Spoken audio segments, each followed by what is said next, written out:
Are you sitting comfortably? Then we'll begin.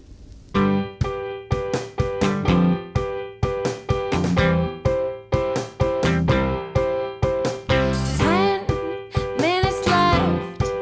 Yeah, but there's still some time. It's not the final score. We need more than the numbers we're given. Show us you live and breathe the game. You're more than a name. That's what we came for. We can bring you more than the score. Every story. Let's take this thing off of the field into the real world away from the numbers.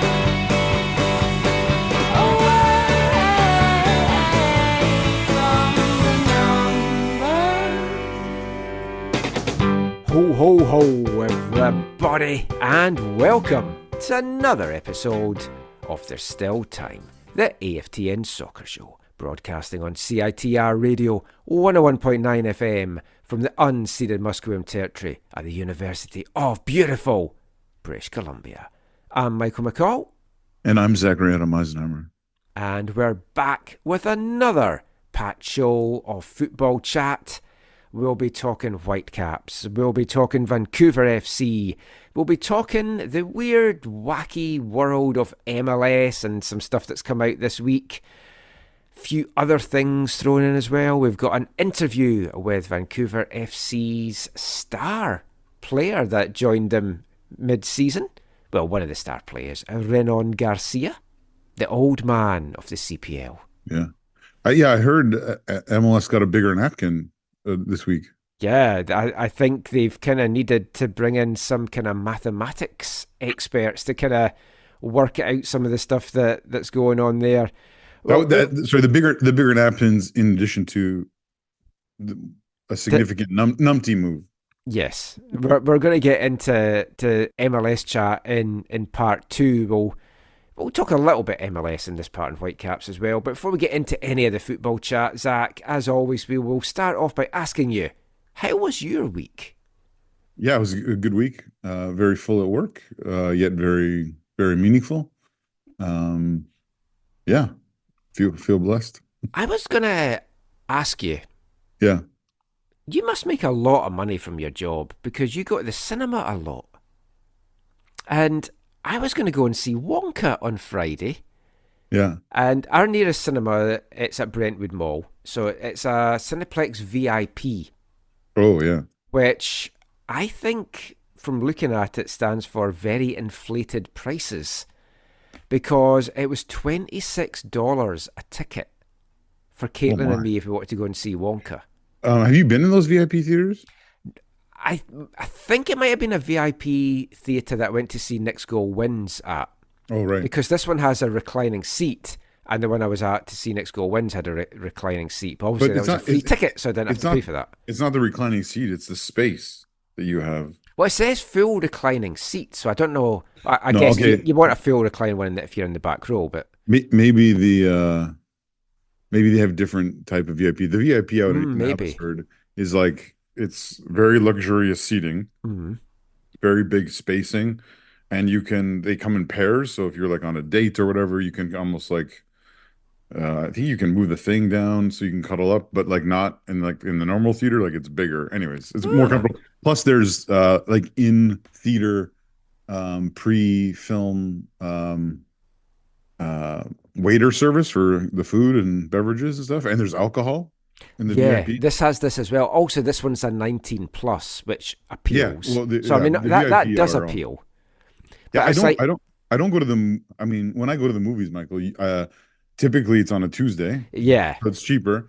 And if it's the only time it's usually not on a Tuesday is when I'm going to like either like an MCU film or a film that we really want, or Indiana Jones. This year we went, we go with the Thursday night opening night, usually IMAX. But for those, we're also like saving up scene points, or we have passes, or I mean, I have a good friend who I think listens to the show, or at least sometimes listens to the show, who works for Cineplex, who earlier this year just said, "What's your mailing address?" And I was just like, "Why do you want my?" And just sent me some Cineplex passes. So Well, next week, if they're a big fan of the show, 2 passes for Wonka, please. That would do very nicely. I think my wife and I on the Tuesday after. No, the 20. I think we're going the 20. I think it's the Wednesday we're going. We're going to go for dinner and a movie, just the two of us for a date Oh, night. nice. Yeah. Well, the thing was like I know that Tuesdays is the cheaper night, so we had a look as well on Tuesday, and it was even in the VIP one, the reduced one, because at Metrotown it's like $9 or $9.50 on the Tuesday.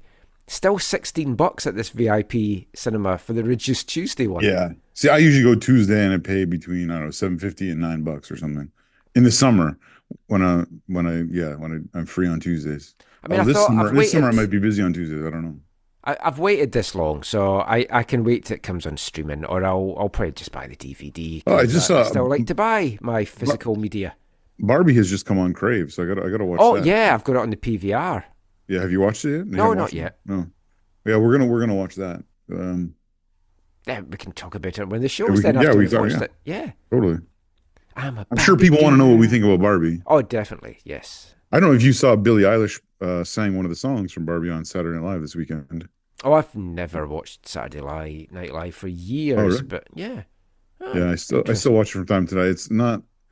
It's yeah, it's not all my cup of tea. Let's put Mm. that.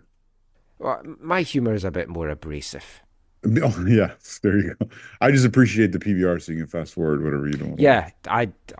That's Just why like I'll the never football. get rid of cable. Really, it's like PVR is just. I will say that has fantastic. been a reflection on this football season.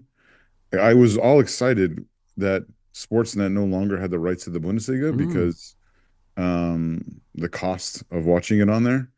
And although the cost is a little bit better on the zone, in my opinion, because there's other things that I'm paying for that I highly value, like Champions League and other stuff.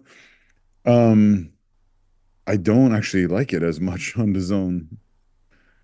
Because yeah, the PVR, I really miss having the PVR Yeah, it's because harder to fast forward through it on the zone. it's not even the fast. I like the option where you can, I love the zone option where you can be like the goal or hit the woodwork or Yeah, talking I point or switched that off penalty, though because red it's card. spoilers. But yeah, Yeah, I like that ability, but I found this season like I've watched less Bundesliga than the previous years because I don't fully know. I think it's I don't know psychological. I don't know, but like when it's on the PVR, I put it on and I would usually watch all of them like through. mm. There would be occasional one where I'd fast forward or whatever. But now that they're on there, I only will watch like if I don't watch it live, I'll only watch highlights or I'll only use the spoiler to see the big moments of the match. And so I've watched way less than I have in previous years. I was the same when I had football for the English Premier last season. I hardly ended up watching it and just ended up watching the highlights on Match of the Day because I just didn't like the setup of it. So yeah, I mean it's weird. Well, that's better for you that you didn't watch that. Yeah. I saw my last live game of 2023 Oh, on Friday I night. saw you say that, yeah. Yeah, On the old Xbox there. Yeah, I mean, nearly went to a game today because Twitter. Felipe's team VMSL Division 4 were playing at Memorial, and it's like a 15-minute drive. Is that the one he plays on or coaches? Coaches. Oh, okay. So I was going to get out to that, but then we decided to record our like pre-Christmas East Fife podcast, so I couldn't make it out to that. So Friday's game was definitely the last game. It was a 1-0 win for Columbus. It was nice night. I like getting out to these winter games under the lights, and highly recommend if you're jonesing for some football in January and February to get out to some of these VMSL games. The other big news, of course, this week, Christmas has officially started. The 2024 PDC World's Darts Championship is underway, and it's not on DAZN this year. So I thought you said it was on. I thought he somewhere says. I thought it was Where- going where- to be Where are because you they watching got it? Your PV or VPN? no. I've got a way of watching it, but if Right. anyone wants to know how, get in touch, and I'll let you know. It's better than you not say on the show. There's somebody that is streaming it, and I can watch it that way. I try and stay out of other people's streams. It's been good though because I can watch it on demand as well because of how it's being streamed. So On-demand streams are good. yeah, like for example, today it was like 9 hours worth, so I could just go through the games I wanted to. Jay, your face, 9 hours of darts every single day. I've watched some darts that you recommended on DAZN in the past, and I found it oddly entertaining. It is sporting theatre. Yeah. The drama, the twists, the turns. Is the snake in this tournament? Of course. Okay. Snakebite, Peter Wright. Is We already it- had a Scottish win. We've already had 2 Scottish wins, actually, and a Scottish defeat. And the Ginger Ninja, Matt Campbell, is through for Canada. You didn't never age out of this sport, right? You could be like 100 and doing it. Well, they've got masters now. Because you Well, kind of you lose a little bit because you're playing darts. Some of the games can be like 2 hours. So your stamina and fatigue will go as you get older, and your eyesight and stuff as well a little bit. So there is now the Darts Masters. So I've got a hope of getting into that. There you go. I've been practicing. Is there an like age? crazy. Is there an age limit though? Like once you hit a certain age, you have to go to Masters. Oh no, and you can still keep playing. Like there's guys in their 50s and 60s that's still in the main How tour. old is Snakebite? Oh wow, he's 53. Oh, wow, okay. So closer to you than to me. Yes, thanks for that. Sorry. But we're going to start with the football chat now, and we're kicking things off in this part with Whitecaps news of the week, tied in with CONCACAF Champions Cup news of the week. And wow, this is our second attempt at recording this part. We had the show all recorded. Parts 2, 3 and 4 remain unchanged, but with breaking news on Monday, we've had to jump back on and re-record this whole part. Initially, we were coming at this from the poor Cavalry fans not able to play their historic CONCACAF Champions Cup match in Calgary, having to go to the island and wondering why, looking at different issues and stuff like that. Well, now it's not just Cavalry that are heading to Vancouver Island, because I think they should just have a new island games now, Zach, and just play the CONCACAF Champions Cup on Vancouver Island. Yeah, that'd be kind of fun. Yeah, I saw a few people that make comments about how it was kind of funny to see some, let's just say people who support MLS clubs who made fun of Cavalry's having to play on the island.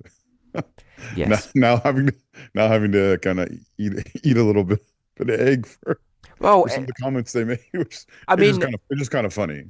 Cavalry have the very valid excuse of Yes. our pitch is frozen and we play in Alberta. For the Whitecaps, it's because of a home and garden show.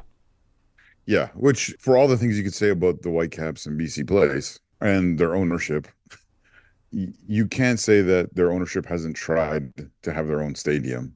You know what I mean? Like, Yeah.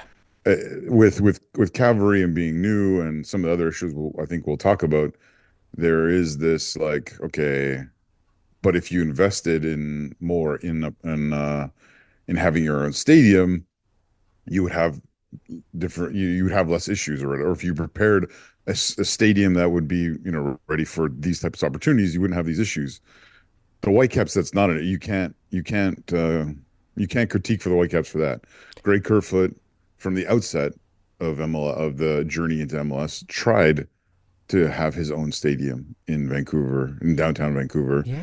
And my understanding is he's at least once, if not more than once, during I MLS era. heard maybe we're going 5, 6, 7 years ago, he had a second attempt at a land swap deal to get a stadium. Maybe even sooner.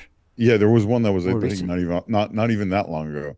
So it's not like there's a lack of willingness to invest and to make their own home that would see them not have to deal with these kinds of issues.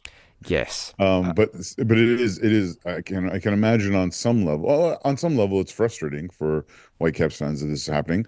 On another, I've seen other people who've been really positive and said, "Oh, this is a great opportunity for everyone on the island who loves the Whitecaps to go out and support them." Well, it's yeah.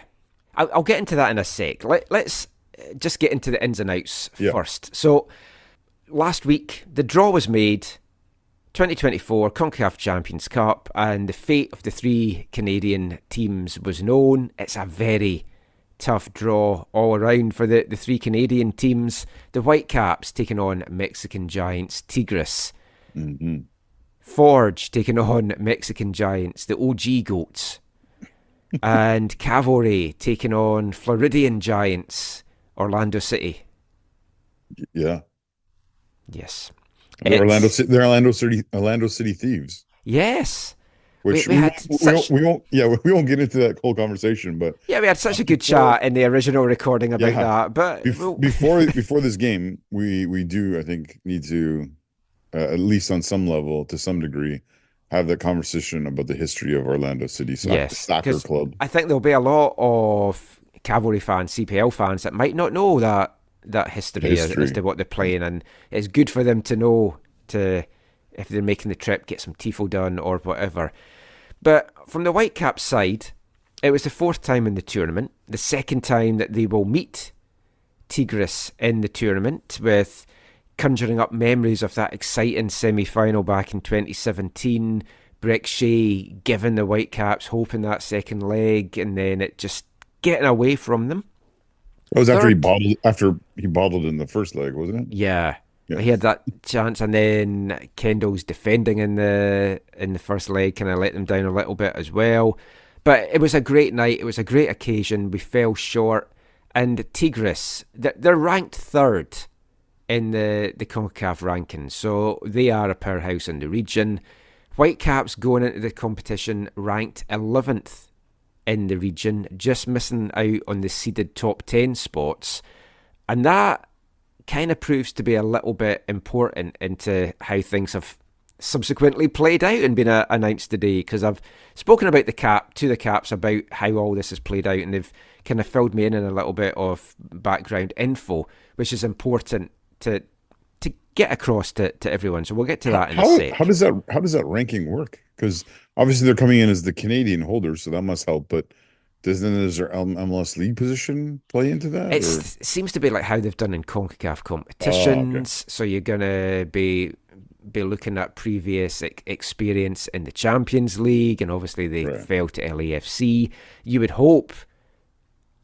I mean, you saw some of the seeded teams, and it's like, well, surely the Canadian Championship should carry a bit more stock, and whoever wins that, I would feel, as Canada's top representative, should have the seed. Equally, I could argue whoever wins the CPL would deserve to be Canada's top seed and possibly get a bye, well, maybe not a bye in the first round, but a top 10 seeding. Yeah. But because the Whitecaps are 11th, they're the top seeded team in the second pool. So if you look at all the fixtures, you're looking at the number 3 ranked team taking on the team that's just outside, and it's like one of the clashes of the round in that regard on paper, ranking wise. Yeah. And that's kind of played into it because the broadcasters have picked that game as one of the plum ties. Yeah, for sure. So the way that everything was drawn up, there's 4 weeks that the games are getting played. And the first batch of games are getting played week 1 and week 2, which is February 6th to the 8th and the 13th to the 15th. And then the second batch of games, which is where Cavalry fall into it, which is interesting because whoever wins Tigres Whitecaps plays the winner of Cavalry Orlando, but they're starting a couple of weeks later. You would have thought they would have kept... When the bracket was made, I thought, they'll have one half of the bracket starting week 1, week 2. They'll have the second half of the bracket starting week 3, week 4. That has not been the case. And it means the Whitecaps are playing the game in week 1 at home and week 2 away. Now, the Whitecaps asked Tigres if they would be willing to swap, and the answer was no. And that's within Tigres' right as the higher ranked team. Yeah. So you've got the fact that we swapped with Real España last year because it kind of suited, because we had a clash again with the Home and Garden show and everything like that as well. But Tigres are within their rights not to swap. And it depends how you view it. Is the second leg more beneficial to have at home? I've always thought it was. Away goals might be in play, because then, in that regard, it's kind of better having the second leg away. So it's also important to note as well, when the Whitecaps beat Tigres, they will be able to host the next game at BC Place. Against Cavalry. Yeah, I've checked that. So the big Canadian derby at BC Place, that's all good to go. Oh, great. Hopefully it comes to that. There was also potential issues, though, like later on as well, because you've got the fact that the Rugby Sevens are at BC Place as well, which is probably going to mean that the Whitecaps are away to start their MLS campaign, which we'll find out for sure on Wednesday when the schedule comes out. But we'll come back to the move in a sec, because initially things had come out at the end of last week on Friday that Cavalry were not going to be able to play their home leg in Calgary at Spruce Meadows, despite what had kind of been led to believe for the fans. And like, we spoke to Tommy Fielden Jr. a few weeks back, and he had said that all the plans were in place, that they'd be able to have a game there. As it's turned out, that has not been the case. And it's a historic match. It's the club's first game in the Champions Cup. It's the first time a CPL team has faced an American MLS side in competitive competition. And we know Cavalry's record against MLS teams isn't too bad, having shocked the Whitecaps back in 2019 in the Canadian Championship. But this was the first controversy about these moving of games, and it's just the perils of playing in Canada, really, or in certain parts of the US as well. Because Calgary announced that the pitch won't be ready, saying that the frost is already quite deep in the subsurface of our pitch. Now, it rightly caused anger and consternation because of what had been led to believe. Cavalry had said that they'd explored other options to at least host a match in Alberta, but determined that other facilities weren't feasible. McMahon Stadium in Calgary doesn't have a FIFA-sanctioned pitch, and the other option of Commonwealth Stadium in Edmonton was ruled out because there's a snowboarding event taking place that's booked the venue throughout February.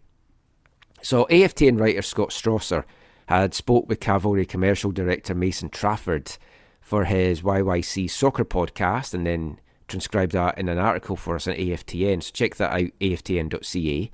So Trafford acknowledged that fans are upset. He says he's upset, the whole club is upset, and they're going to try and see if there's a way that they can help the fans get to either that game or the game down in Orlando, which might technically be easier for them because of flights and stuff. Trafford said it's not an ideal situation for the club in any sense. Why would we want to go and play at Starlight? The reality is we looked at every option to try and host a match here in Calgary, or even in the province, and it just wasn't possible. Believe you me, we did everything. And it was a horrible situation, and the timing made it like that. And the thing is that it comes to the fact that once frost gets into the pitch, you need heaters or under soil heating to get rid of that frost. Now, Spruce Meadows isn't, as it stands just now, in a position to do that. The pitch isn't feasible. The whole setup isn't feasible for them to do that. So to get around it, they'd kind of have to have heating down just now a little bit. They'd have to get covers down just now. You might have to have heating on a couple of days, a week from now to February, which cost-wise is clearly not feasible for them. And then you've got the option of you could put under soil heating in, but then you've got horses using the surface as well, and who knows what damage that could do to it. So that was the first thing that came out, and there was a lot of anger, there was a lot of consternation. And when we had originally recorded this part for the show, we were talking just how much we felt for the Cavalry fans to have this taken away from them. And just focusing on Cavalry for this bit, it's a tough one for them, Zach, because they can't play this now in Calgary. It's difficult to play on the island. You might find that there's more Cavalry fans make the trip to Orlando for the second leg than the first one, their home one. Yeah, it's going to be interesting feel in the stadium for that. Yeah, there's one Cavalry Cavalry fan who lives in the island. I know he hangs out with the Lakeside boys, so he's gonna be cock a hoop for this. But the thing was, it was going to be a unique thing as well to have that there, and you might have had some of the locals come out for it. Are they going to come out now twice in the space of 15 days to watch a game that isn't for their team? yeah, that I think that does hurt the number of people that will go to the Cavalry match for sure.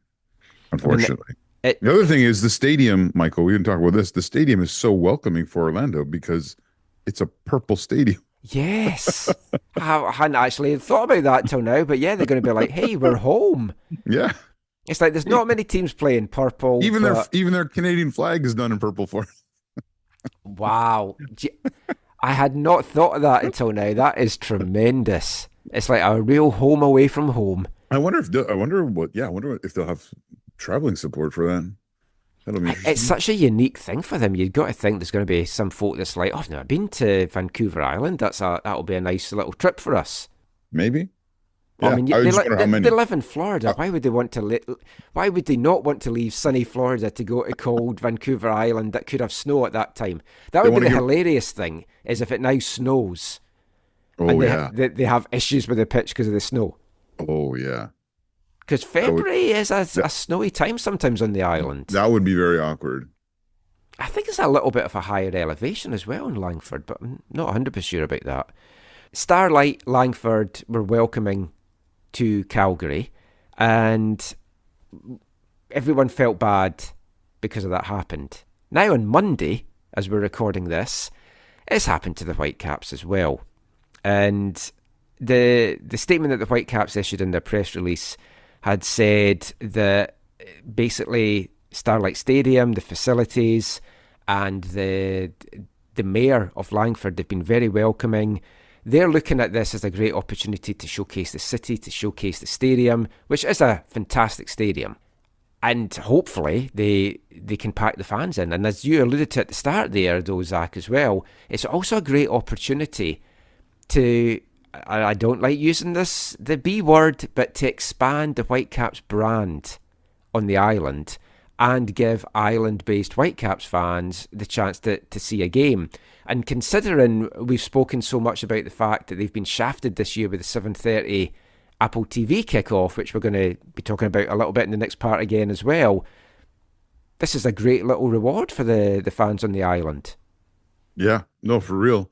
I think there'll be a good showing for that from the people, the folk on the island who are big Whitecaps fans. And we know back in the day there was a number of them, especially at the beginning of MLS, right? You think of the Georgia Strait supporters. Yeah, there was quite a crew that would go over. I have friends on the island who, they still go over for the occasional Whitecap game, even with the 7:30 kickoffs. But obviously, it is prohibitive to kind of make it a regular thing, or it's more costly to make it a regular thing. But sorry, what are you going to say? No, it's saying, I think it'll be for the Whitecaps. It feels like it's not a horrible, the worst thing in the world the way it is for Cavalry, right? Like it's not like they're gonna have. Well, it's their home province, at least. Yeah, exactly. Yeah, and it's a good occasion, and in many ways, like there's some big positives of this to me, and I'm not just putting a spin on this for the Caps' point of view, but there are some real positives in this. I think it's a better turf surface for one thing, which could maybe not play in the Whitecaps' favour because you kind of want a shitty turf to try and put Tigres off.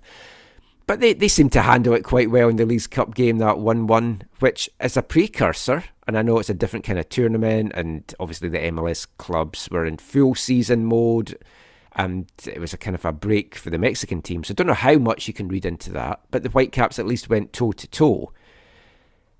You've got the opportunity to grow the Whitecaps' name on the island, but you've now got a much more intimate stadium. Mm-hmm. And it's been one of my big complaints about BC Place, which is you're so far removed from the pitch in certain aspects of it. This is a proper soccer stadium feel to it. And hopefully we can generate a little bit of hostility towards the Mexicans on the pitch, not in the stands. We talk about Orlando traveling. there'll be a Mexican contingent there no matter what. Yes. Mexicans travel wide and far for their clubs and for their country. Like, I'll never forget 2006 being at the World Cup, and I was just like, in being in Germany, I was like, there are so many Mexicans everywhere I went supporting Mexico in Germany, and ever since then, yeah, every time I'm either at a thing or I see a thing like, yeah, Mexican travel. I mean, there's tons of them in Edmonton for the World Cup qualifier. There's tons of them in Doha. But yeah, they'll certainly travel, and They'll it should make a travel. fantastic atmosphere just because you're in a really close knit kind of stadium. Whitecaps season ticket holders are going to be recompensed with additional tickets into their accounts because the game's not at BC Place, which was part of their package. So they'll get the second, if they get past Tigres and they host, they'll get that game free. If not, it's likely that they get the 2 Leagues Cup games in their season ticket package. So that's good of them. yeah, so they're looking after that as well. And they know it's not ideal. And one of the questions which we were wondering, the Calgary decision, I was wondering about this. So I've got clarification now, which is, why is the new stadium, Vancouver FC Stadium in Langley, not an option? Oh, there's Does it multiple not reasons. meet CONCACAF standards? Well, The pitch pitch levels does. it does. The pitch is better than BC Place. So it's not the pitch. Yeah. It's the facilities and the lighting, right? Well, the facilities actually are fine. Well, They'd get by with the facilities. okay. This is the lighting. It's the lighting. The Yeah. the primary reason is the floodlighting. So spoke to the Whitecaps and they said they had very good discussions with the city of Langley. They tried to make that work.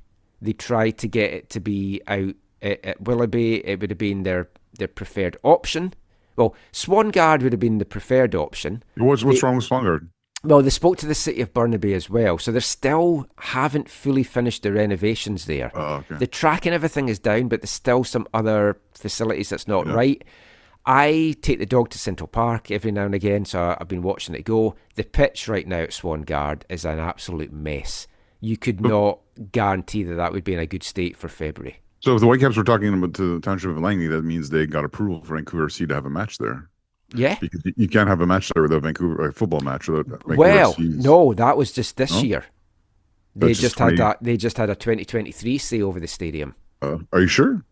That's how I was told it when there was some issues with trying to get some games played there that they were vetoed on. I'll double check that, but that's what I was told. But the city of Langley were happy to host it. The city of Burnaby were keen to have it as well, but they just couldn't give the guarantees that they could get that pitch ready.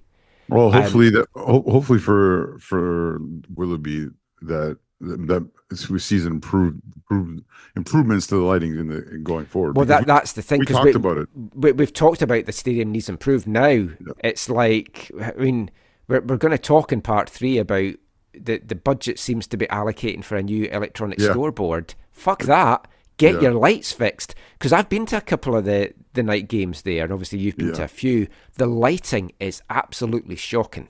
So Yeah. there's no surprise at all it doesn't meet CONCACAF standards. Plus, I mean, that's partly some of the feedback people have given to the stewards of the club is that, hey, because we don't have a roof, could we play like more later games? But I think partly one of the reasons why they don't want to is that lighting situation. Another would probably be like broadcast or whatever. Yeah, that whatever. could be. But I mean, you are broadcasting One Soccer there, so I think that is doable. The thing would be, can you imagine if Vancouver FC had got in and it's like, well, you can't play your game there and you can't play it in BC Place either. Yeah, I think my guess is, yeah, well, That's I why they're won't called speculate. Vancouver. They can just go and play somewhere else. But I mean, hopefully that will be a spur to the city of Langley, and I'm pretty sure Rob Friend will be like, see, you could have had this. Yeah. You could be doing yeah. stuff. You need to invest in the stadium. Yeah. The final little thing to mention on this as well is how much impetus should, I don't think it will, but should it give the Whitecaps to say, we need to get a soccer-specific stadium, we need to get our own stadium? Well, like I said, I don't think Greg Kerfoot needs any impetus. I think he wants one. I know they've tried, but it's like, will this now give them another kind of thought of, let's try and make this happen? I've heard rumours that the racecourse was going to get knocked down. It was going to get turned into a stadium. Right. I've heard rumours they were going to redo Empire and turn that into a proper stadium. COVID hit some of those rumours, and it's been a bit quiet since. There's plans for Swangard. There's various plans on the board to renovate Swangard to a different capacity stadium. I don't think any that was going to reach the Whitecaps' needs, and you've not got a lot to play with there. But we've spoken so many times watching the playoffs, watching MLS games of, oh, look at that stadium. Oh, Cincinnati Stadium, Columbus's stadium for the MLS Cup, and how it feels like a proper stadium. The Whitecaps need it from an atmosphere point of view. Yeah. Now they need it so they can control what games they've played. So they don't have to have stupid 7-game stretches on the road. So they don't have to move things for events and boat shows and home and garden shows and stuff like that. So hopefully something can get done. And I think Ken Sim, as the mayor of Vancouver, is likely to be the most open mayor to making this happen. And it'd be interesting for anyone that's got access to ask Ken some questions, if they can ask him exactly that the next time they speak to him. We'll reach out to him and see what he says. This is maybe a total tangent, or maybe something for another time. If Greg Kerfoot was to build a soccer-specific stadium, what do you think would be the best option for capacity? So obviously nothing below. I think nothing below, let's say 23,000. Yeah, I was thinking like 25 to 28. Okay. I mean, 25 might be the sweet spot. You should hopefully sell that out. Yeah. Potentially. With a roof. There would be a roof. Yeah. No, I mean, it's not an ideal situation for the Whitecaps. It's not an ideal situation for Calgary. I feel for both clubs, because this has been out of their hands. Calgary's is slightly worse because the fans were kind of led to believe one way. I don't think we even considered this, but as soon as the draw was made, I did tweet out that there was a home and garden show.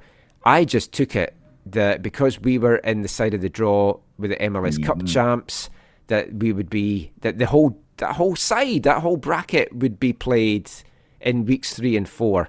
Not the case, sadly. And we are the only MLS club that will actually be playing our game in week 1. When it got down to the end of the draw and it was between Tigres and New England Revolution, it'd have been interesting if we'd got New England Revolution. There's a chance this wouldn't be happening because we might be in weeks 3 and 4, or New England might have been more willing to switch as well. Yeah, that's one of the things to me that's weird, that CONCACAF wouldn't be able to allow, like, knowing stadium availability wouldn't allow them to be in one of those other spots. But I guess if it's part of the draw, it's part of the draw. The broadcast as well is a big part of it. I'd asked if Tigres had been pushing to play in week 1, and no, that it's nothing. All Tigres said is we don't want to switch, and they're fully within their right to do that, and I wouldn't either.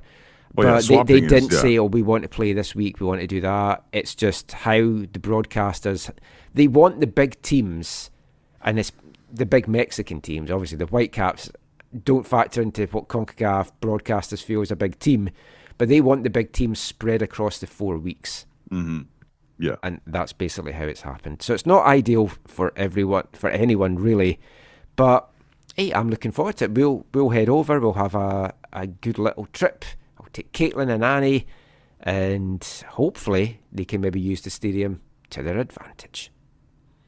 So one final little bit of Whitecaps stuff to talk about in this part, because Tuesday is MLS Draft Day. Remind me, where did the Whitecaps #1 pick go to? Who has it? What was the deal? RSL for the rights for Sergio Cordova. Right. Wasn't that great? No. But at the time. No, at the time, yeah. Because you're like, well, like a also, thing. It's our natural pick, so it's 16th. So the Whitecaps, we don't have a pick in the first round.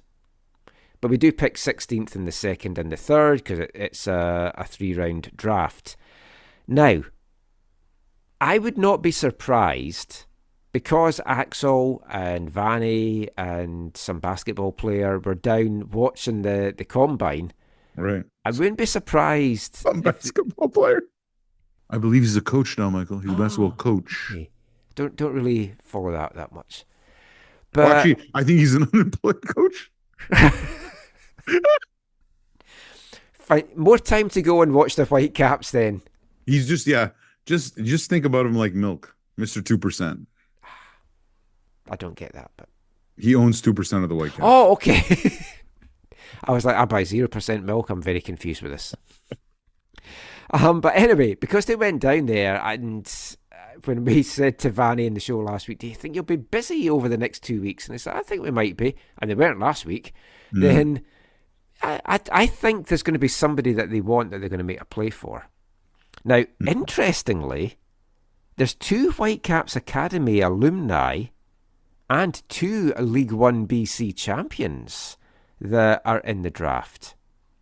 Tell us more about them, Michael. Both defenders, right back, Delian Velios, who's played the last 2 summers with Whitecaps Under-19s in League One BC, and Nicholas White. Nick White, centre-back from Harvard, who is the only man, and we brought you an interview with him in August, to win back-to-back League One BC championships.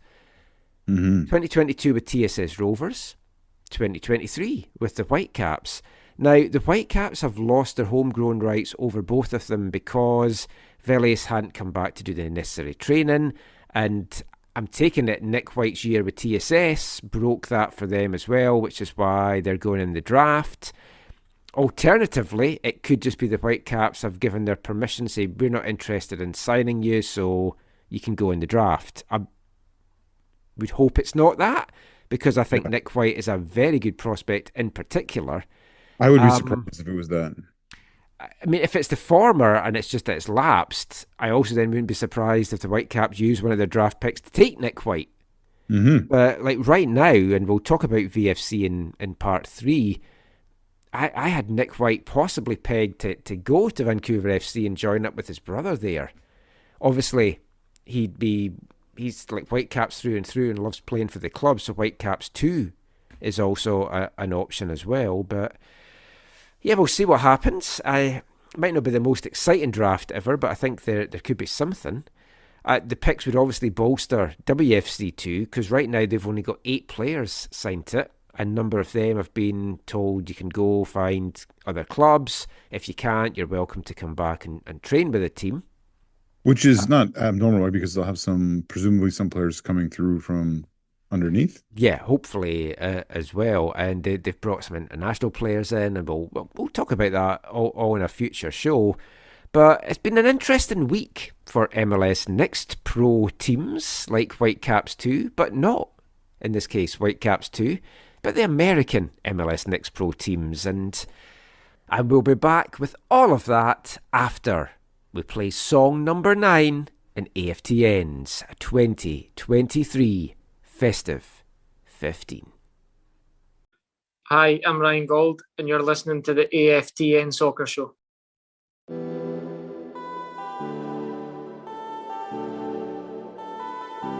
Depression, black dog, a dark cloud. You took my voice, my heart kind of froze up. I lost my choice. Every path had a brick wall built up. I lost my heart. It's all gone dark since you passed. Sitting staring at the bottom of a shot glass. Yeah, my expressions tame. I seem to have lost my rage. That fire inside, a flickering light, and it's getting less bright like every day. It's with me, depression, pain has changed my face. People ask, are you okay, mate? What the hell do you say? I just write away. My life always been lit up on page. Nothing like this ever made sense to me. One escape, I can't escape. But hey, thanks for being my shrink today. Real nice you played. I'm grateful you listened. If you didn't, what's left for me? You took my voice. My heart kind of froze up. I lost my choice. Every path had a brick wall built up. I lost my heart. It's all gone dark since you passed. Sitting staring at the get so scared to forget what it is to be happy. Like that's just it. Like that's just that. It's how it is and you can't go back. Wish for things that we cannot grab, but just to live, can't you give me that? I'm sick of the funerals, sick of the muriels, sick of the sickness that's still invisible, sick of the RIPs, just 3 letters and I can't grieve, I can't breathe. Yeah, life is toxic, society's lost it, and if I'm not done then I'm at a crossroads. Serotonin, please don't leave. I'll serenade and conduct a composition and hope you'll stay. But depression's got the best of me. You took my voice, my heart it kind of froze up. I lost my choice. Every path had a brick wall built up. I lost my heart. It's all gone dark since you passed. Sitting staring at the bottom of a shot glass.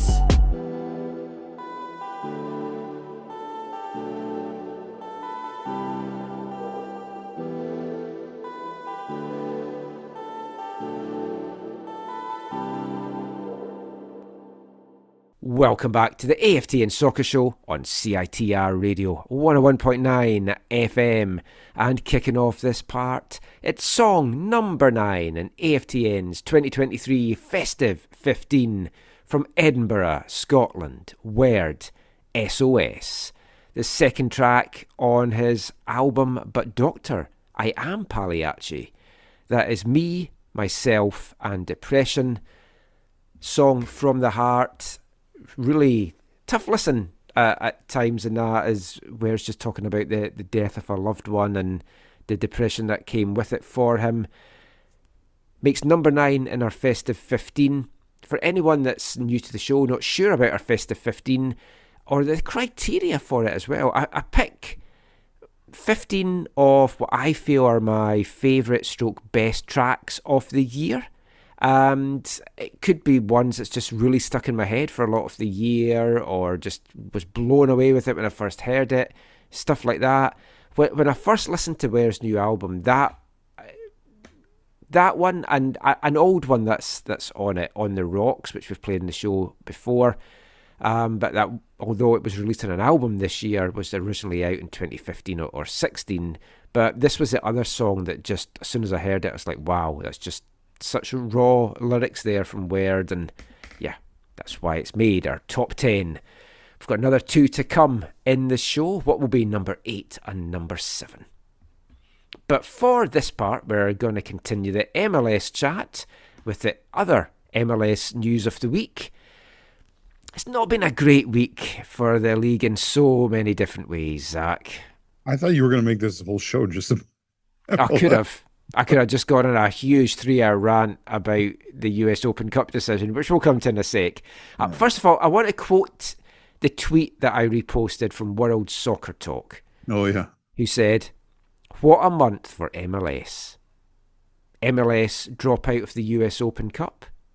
Lionel Messi calls MLS a lesser league," which I don't know if you saw that interview. It's like, yeah, I could have gone to Saudi, I could have stayed in Europe, but I thought I'll go to a lesser league like MLS, and it's like, oh. Was it in English? I don't know. I don't think it probably was. Still, it's hilarious. Yeah. I didn't see the interview, but I saw people talking about it. I didn't see it either. I just read about it. Go back to the 2023 MLS Cup Final TV viewership is down 58% compared to last year. That's what happens when you've got most of your season on Apple and folk haven't been following the teams. Yeah, it's great then having it on Fox, on TSN, but you've lost so much of the casual fan base by that point as well. And your last point here is shocking to no one, ever, anywhere. It's not shocking.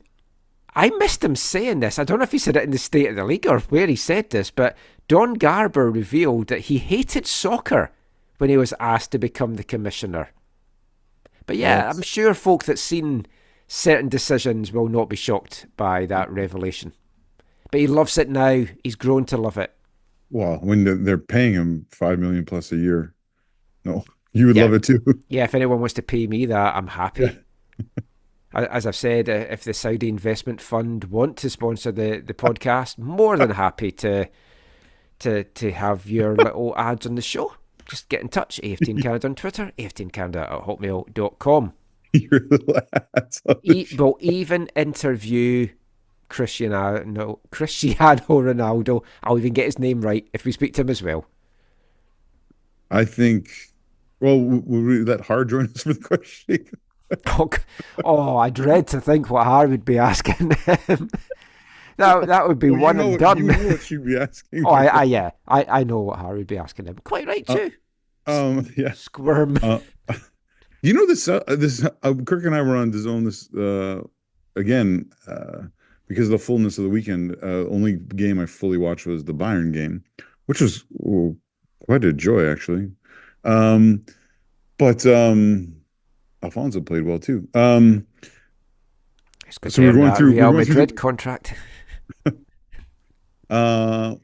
If we were going through the weekend and looking at the highlights and some of the key moments of other games, the Saudi Women's League is on DAZN now. You can watch it on there.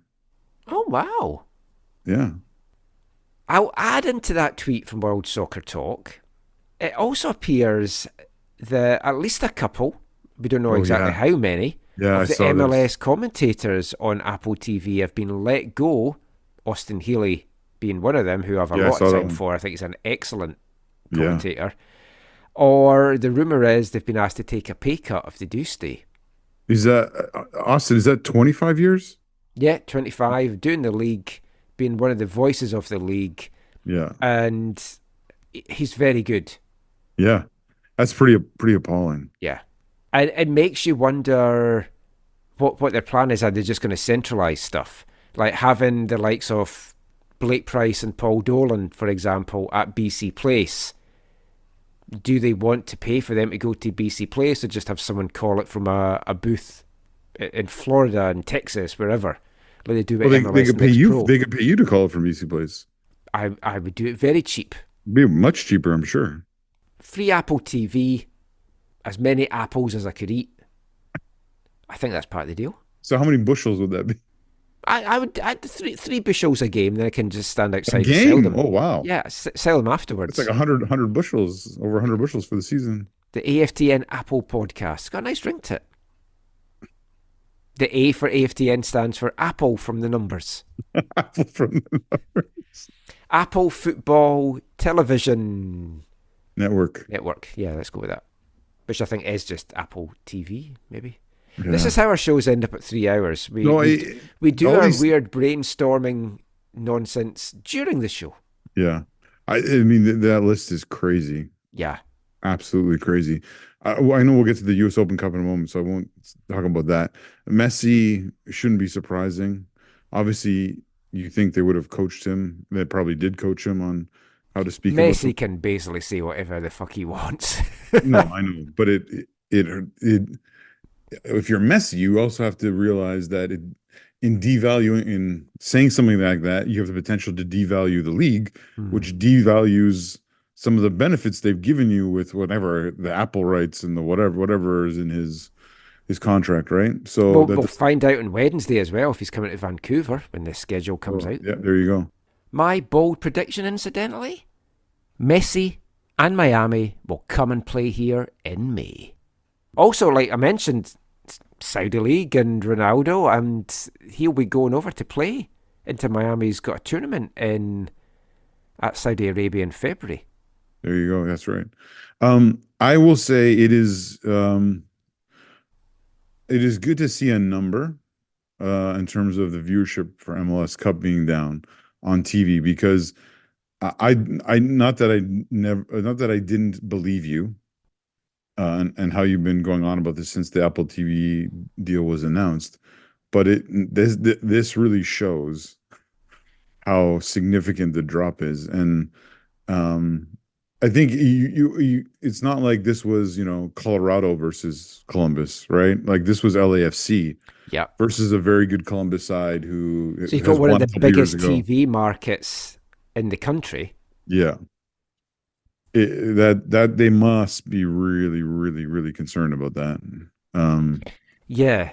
I mean, it was nice. It was, I got to say, it was nice that it was on normal TV. Oh yeah, I appreciated that. was kind of genuinely surprised because again, you can PVR it and it's easier to go back and forward, going back to what we're saying in part one. But I mean, what Apple have done, I've enjoyed the coverage. I think it's been great.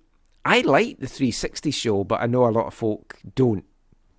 I think it needs tweaks. I think that there's a lot of stuff that needs to make it better. I think they're trying to do a bit too much. But in essence, the idea is great. Yeah. And I think they've done a good job. All the stuff that the clubs have produced has been great for it as well. The content is there. It's all under the one roof. You've got a global viewership. That's all the positives. I know clubs like the Whitecaps have fed back hard. We cannot have games at 7:30 every single week. That's been a huge... And they are pushing that they have to have these earlier games. Now, if the schedule comes out and they don't have these earlier games, this has just shown that Apple's been like, no, I don't care. We're doing this.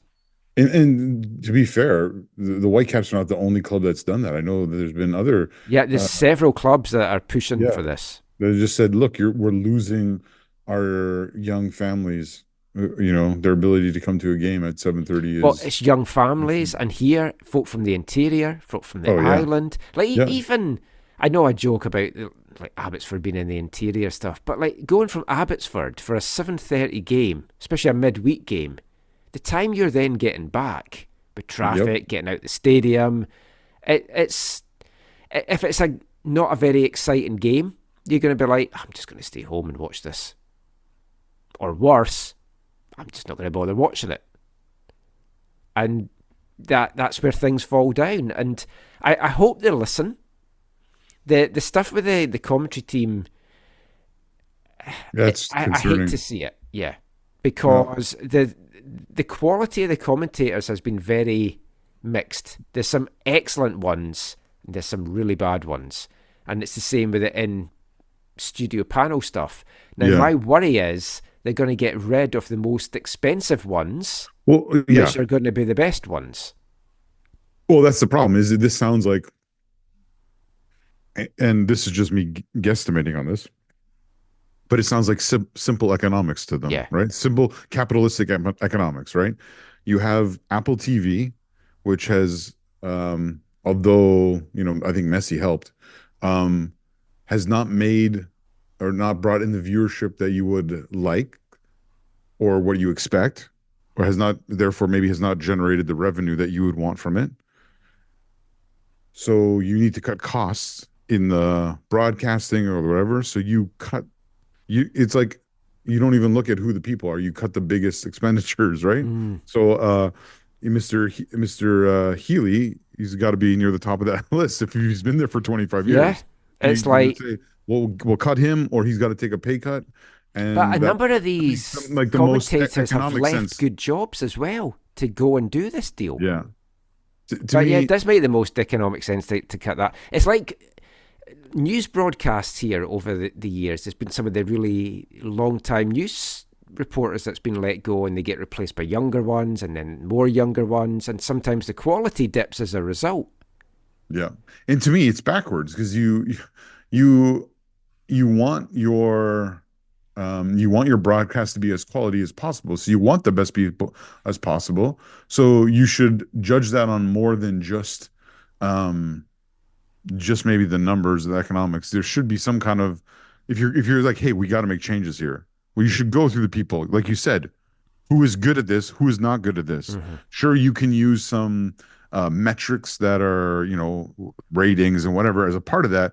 But you should also have some football people who understand broadcasting, who can also go through and say, look, we need to keep this team or that person. And look, this person, they've been awful. They need to go, whatever. Because you want to raise the level of your broadcast. And so, and I also personally believe in, like, you want to keep your best people. So that is going to mean over the course of time, you're going to pay them more because they're the best, because they're worth it. It makes the product worth putting money into as a fan. It's like, I don't mind listening to this because this guy's commentating. I would say the broadcast, avoid the P word, but you're right. Yeah. And again, we won't get into everything that we talked about when this deal was first announced, but money's tight for folk, one of the first things that goes are these streaming networks. And a lot of this goes against what Garber said in the State of the League thing last week of, we're very happy with the metrics, we're happy with everything. We've got all these viewers overseas because they're basically just watching Messi. And again, it kind of feels, which is then kind of going to bring us into our next point as well, that they're more interested in the global market than the domestic market, and the league being seen by eyeballs outside of North America, and they want to have tournaments that will get eyeballs from outside of the US and Canada, and they want to keep players fresh for that, and maybe not playing as many competitions, which brings us now to the other thing, or the main thing this week, which was absolutely farcical, which is the news. The MLS American clubs will not be competing next year in the US Open Cup. So MLS announced on Friday. Now, my email that I got through was, the time on it was 3 p.m. Pacific time. So that's like 6 p.m. Eastern. Not a lot of media around to report such news. It's your Friday burial that is so well known in PR circles. So they announced that at the recent Board of Governors meeting, its clubs voted to have MLS Next Pro teams represent MLS in the 2024 Lamar Hunt US Open Cup. It says MLS will coordinate with US Soccer regarding participation in the tournament. This decision will provide emerging professional players with additional opportunities for meaningful competition. The move also benefits the MLS regular season by reducing schedule congestion, freeing up to 6 midweek match dates. That congestion, of course, that exists because you started your own tournament, which, again, as I always say, I like the Leagues Cup. I enjoyed the Leagues Cup. If you say to me, do you want teams playing in the domestic cup competitions or the Leagues Cup, I would always say the domestic cup competition. It's scandalous in so many levels. One of them, the fact they announced it on Friday, whereas this had been agreed on the Wednesday. So they knew for days that this had come, but they buried it because they thought, no one's going to care. But folk have cared.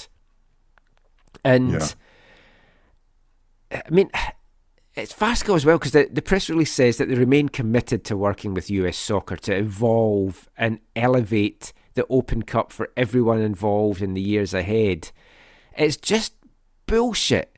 And technically, the USSF could take away Division 1 sanctioning for MLS. Now, they won't. I'd love to see them grandstanding and say that they will, though. Yeah, I've read a couple of things where people were talking about what they could do. Do you see them even grandstanding there? Like, I don't. I think they'll just bend over and say, yeah, okay, we'll work on this. We'll do this for 2024. We'll work on it going forward. But then 2025 is a Club World Cup the year that the US are hosting, albeit not till later in the year, but still. I agree. I fully agree with you in terms of you cannot use fixture congestion as an excuse when you yourself have artificially created fixture congestion by forming your own competition. And expanding the playoffs. Yes. Unnecessarily. And I totally understand. We all understand that they're doing that because those things will generate more revenue for them than the US Open Cup will. I mean, again, it's the business of football getting in the way of what's best for the competition of football. You would think MLS, if they valued football competition over football business, they would do everything they could to elevate US Open Cup, to honor the tradition and the history that it has, and to improve it and to make it even better and more meaningful, and potentially even less conflicting for their schedule if possible. But because they've done it how they've done it, it's really disgusting and disgraceful in my opinion. Like it is absolutely abhorrent how they have gone about this. If you've ever been in a situation where someone has created a situation in which to get what they want by creating something new to get rid of something old, you know how frustrating that can be. And this is clearly what they've done. Yeah. And so I think it's like they should, like their fans and supporters should make it very, if they feel that way, they should make them know that very loudly and very clearly. I think it's absolutely ridiculous that they went to this extreme. Now, they went to this extreme so that they could create less fixture congestion. I get that. Yeah. But they could have taken a different road where they said, and I know lots of people have said this, but where they could have said, we are going to allow our MLS clubs to field players from, or to field as many players as they want from their MLS Next Pro sides in the U.S. Open Cup, which would have probably required some adjustment to roster rules or regulations, or I don't know. There probably would have been something on the back end they would have had to do to make that possible. But they could have done that and then said, hey, you don't care about this? Field whoever you want, right? But that could still happen. Like, if the USSF say, no, you can't do this, then they could come up with this compromise, and then MLS can kind of get a PR win out of it by going, okay, we've decided. But they're starting with a huge PR loss. Yeah, which is ridiculous. But another thing to bear in mind here is, who has the right for MLS matches? Yeah, that's totally Apple. it. Who has the right for the League's Cup? Apple. Who has the right for the US Open Cup? Not Apple. It's on YouTube and it's on ESPN. Yeah. There's no way, if that competition was on Apple, that this would be happening. No, not a chance. So not a chance. You're looking at that, and there is fixture congestion. They are playing too many games. We talked about it on last week's show. 46 games for the Whitecaps. When you're knocked out in the first round of the playoffs, and you're just getting to the round of 32 of the League's Cup, and you're still playing 46 games. Well, and that's the thing. You talk about, it was voted on Wednesday, they dropped it on Friday. Michael, this has been on a path for years. Yeah. It's escalated quickly from Garber's comments a week ago to then this happening. But yes, in one sense, yes. But no, Michael, this has been a trajectory they've been on. They didn't just say, wanted this, from always comments about, it's not at the level, the pitches aren't right, the stadiums aren't right. That's what makes fucking cup football so good. But all those comments were to set the stage for this, right? It was to see, like, look, we told you it's not at the level, and so we're taking the action. We're taking the action we desire. Did you see the tweet I put out about the French? I just retweeted it about the French 6th tier club that's drawn PSG. PSG, and it's like how excited they were about it. And I mean, I want to watch that game. Is that away? I'm like, oh my god, this is amazing. Is that a video depiction that could go in the dictionary next to your word cock-a-hoop? Most definitely. But I mean, that is cup football, and I won't go through all again about it's Jewel in the Crown. Nobody understands. Well, folk do understand, but the folks that matter don't understand what they've got. Yeah. I didn't say it before, but I will say the MLS news of the week for me was that the Canadian MLS sides are still playing in the Voyageurs Cup. Yes. Because folk were worried that they might follow suit. Do you see Noonan's tweet? Yes. About you got the year on? You can say the CPL sides will definitely compete. No, but he said in 2023. Oh, no, I didn't pick that up. Yeah, Alan from Forge retweeted. He's like, I think you mean 2024. That League One Canada should put a tweet out going, hey, all our clubs are quite happy to compete in the Voyageurs Cup. Just let us all in, please. Yeah, totally. Yeah. But, I mean, I'm on the US Soccer mailing list. So I've been getting all these things like in September, October. It was all the qualifying for the Open Cup. And there was like the teams like Ballard and a lot of the teams down that are playing the summer in Oregon and Washington were in the early stages of qualifying for it. And it was fantastic to watch. Oh, they've done this. Oh, they're through. Oh, they're out now. Could have had a good game down there. I mean, it started to get farcical when you had Portland Timbers under-23s taking on Portland Timbers and stuff like that. That was when things started to go a little bit stupid with it. But this, it just annoys me so much. And the thing is, the US Open Cup, the winner is in the Champions League now. But the MLS teams are like, yeah, we don't care about that because we've got so many, 9 MLS teams and 9 American MLS teams and the Whitecaps in Champions Cup next year. So there's so many other ways that these teams can qualify for the Champions Cup. And let's be honest, a lot of these teams don't even give a fuck about the Champions Cup. But it's like, that's why it will not happen here. Because for the Canadian teams, this is a very short and much easier way to get into the Champions Cup. Because as an MLS team, it's either that or you have to win the Supporters' Shield, or you have to win the League's Cup or finish top 3, top 4, or you have to win the MLS Cup. So for Canadian teams, this is a much better path for them. Oh, totally. And I'll be honest, if the Whitecaps said, yeah, we're not going to play in this competition anymore, I would be so disappointed in them. I'd seriously have to question, like, if I could support an organisation that did that. Yeah. Oh, and you I don't know if have you seen it? Some people have been losing their mind over this, like canceling their Apple TV Plus. Or Yeah, saying I they're not don't go to blame MLS them games. at all. Yeah, I think you will see significant, and I think like year-long types of personal and communal protests over this. I'd love to get someone on the show to talk about this. The problem is USSF aren't saying much just now. There's the fan run Cup US Twitter account, which I might get in touch with the guy that does that, because I think that would be such an interesting chat to have.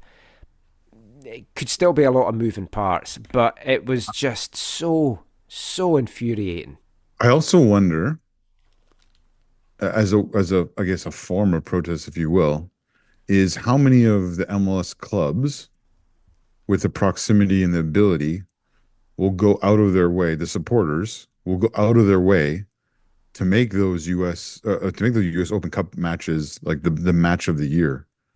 You know what I mean? Like make the atmosphere, the displays, the whatever. Maybe some of them, because they're playing in different venues, they'll use pyro or whatever. You know what I mean? Like that can backfire on them though, because the league can say, "See, the supporters get behind these young up and coming players," and yeah. But you realistically, like if you look at this year's competition, Sacramento knocked tons of teams out, went really far. Mm-hmm. They could be in the Champions Cup next year by winning the US Open Cup. What happens if, let's just say, Portland Timbers, MLS Next Pro side, wins the US Open Cup, and Portland Timbers are also qualified for the Champions Cup through MLS? Do they both get in? Yeah, I'm not sure. I mean, that's kind of like the stupid stuff as well. No, I think, yeah, I don't know. Did you see? I think it was Pittsburgh Riverhounds. That was great. See the tweet? That was so good. Oh, we didn't think we would take beating your defending champions. Yeah. We beat your defending champions. We didn't think you would take it so hard. That was like one of those, winning the internet for the day kind of tweets. Yeah, but like I love the USL. I've always liked the USL. I wrote for them for a while and did some work for them. It was great having TSS and USL, PDL days. I enjoyed having Whitecaps 2 in the USL.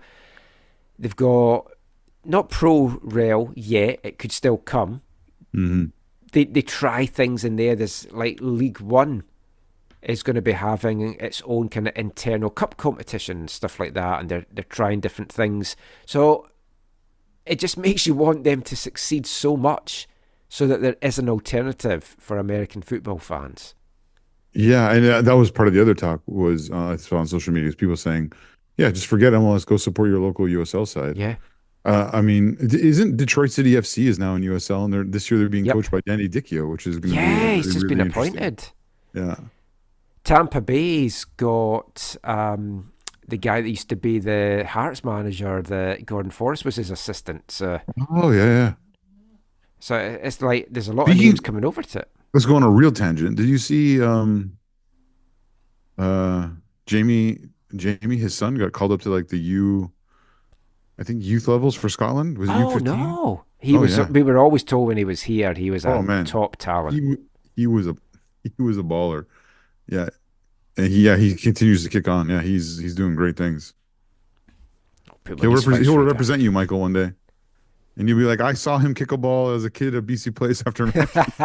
I'm sure we'll have some photos kicking about somewhere that Tom's taken. But I mean, like talking about innovative initiatives for next year, MLS, just to finish off this part, announced some sporting and competition initiatives for 2024. Yeah, And I've just slagged them off for all the other stuff so far, but I like. we could have done this as these. the good, the bad, the ugly. Oh, we could have actually, yeah.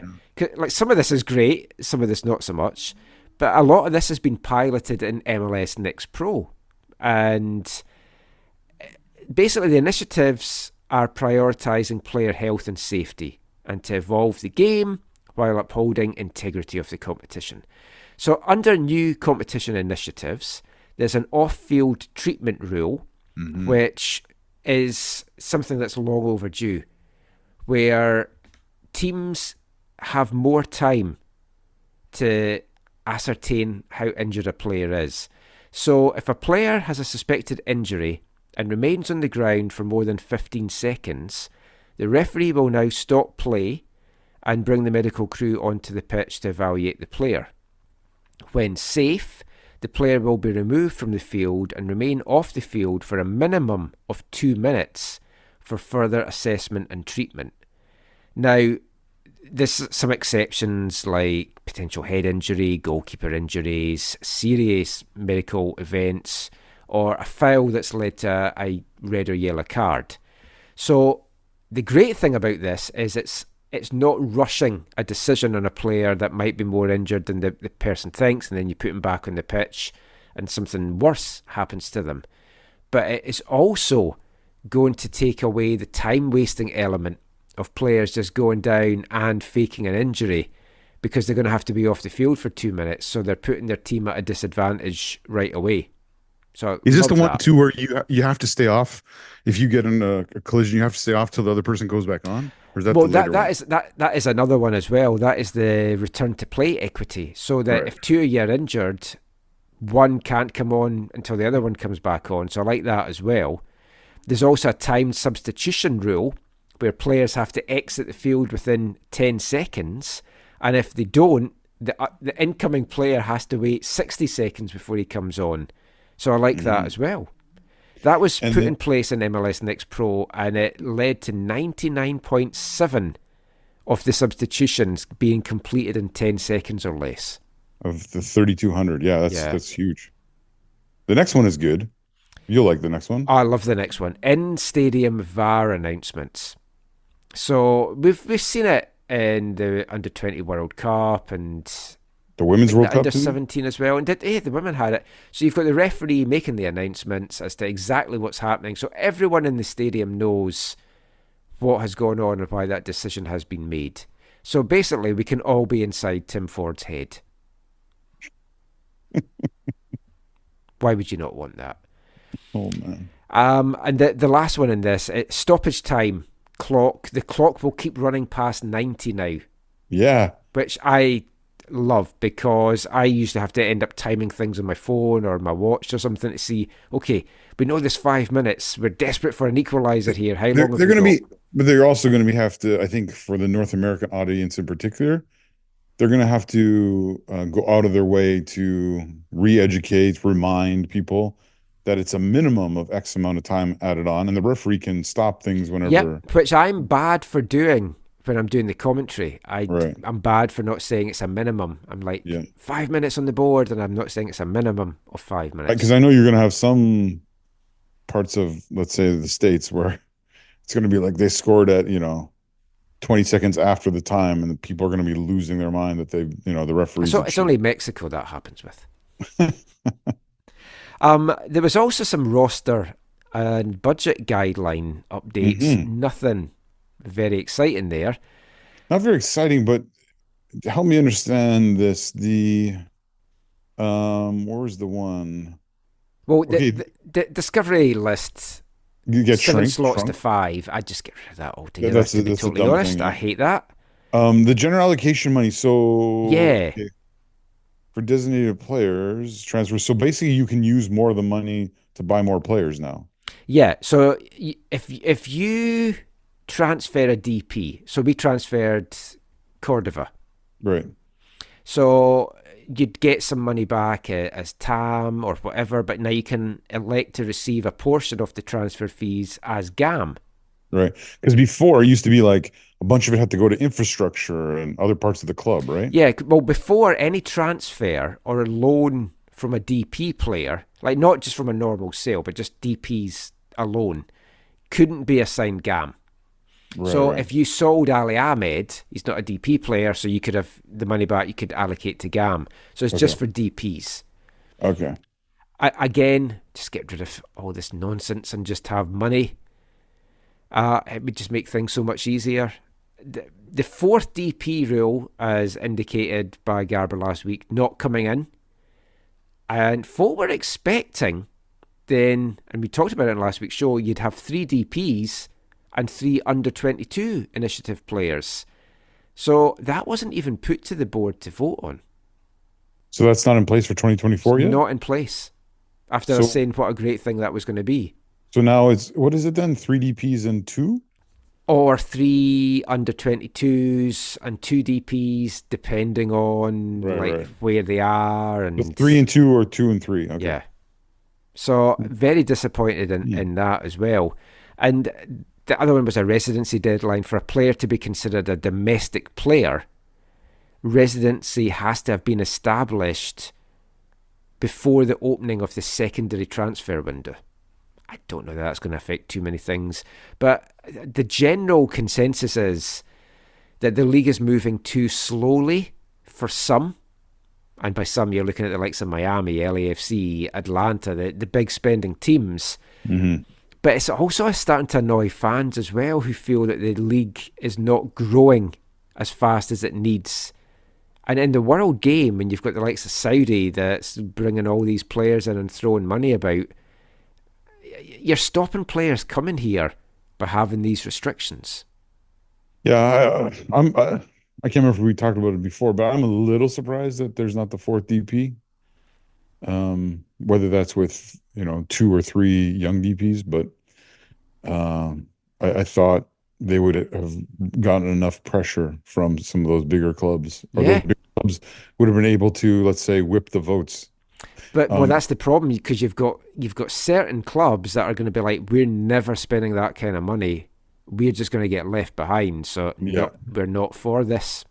And I don't fault them for that.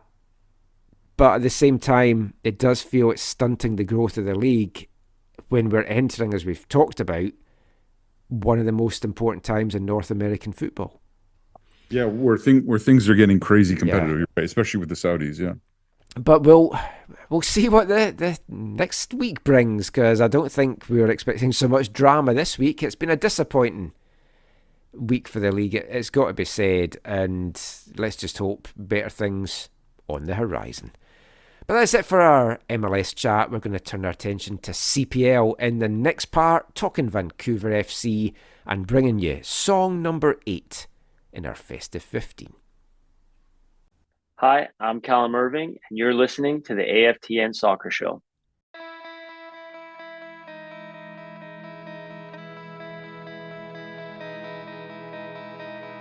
Looked in the mirror, so many people standing there. I walked towards them into the floodlight.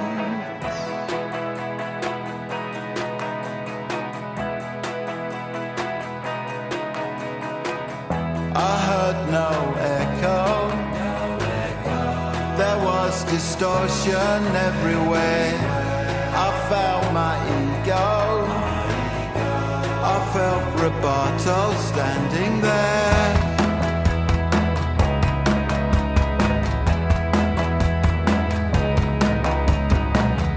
Found my transcendence. It played in mono painted blue. You were the hero.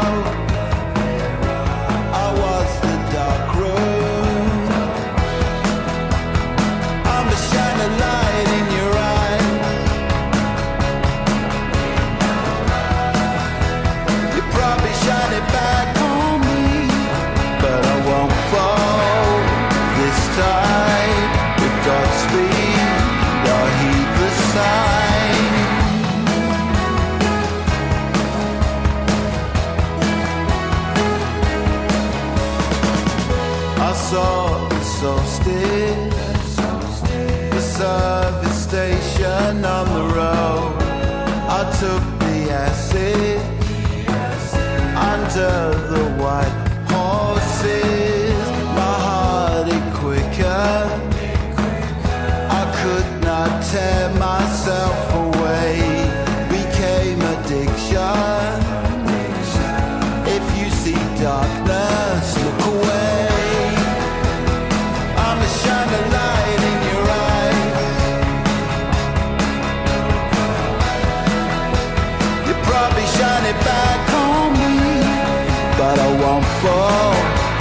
This time we've got speed. I heed the signs.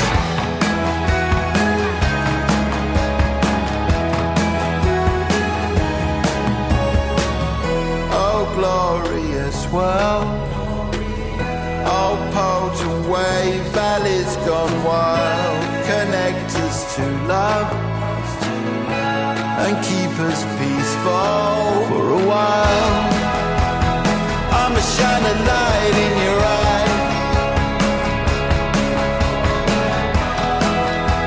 You probably shine it back on me, but I won't fall.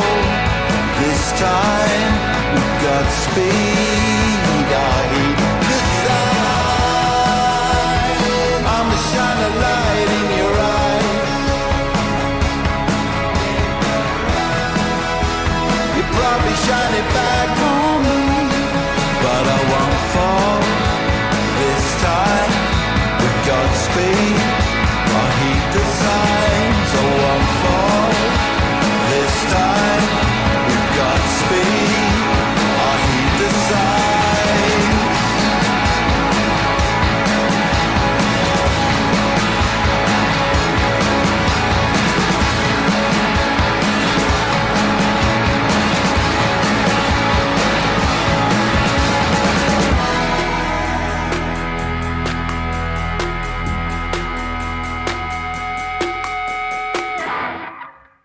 Welcome back to the AFTN Soccer Show on CITR Radio 101.9 FM, and kicking off this part, it's number 8 in AFTN's 2023 Festive 15, English band Blur.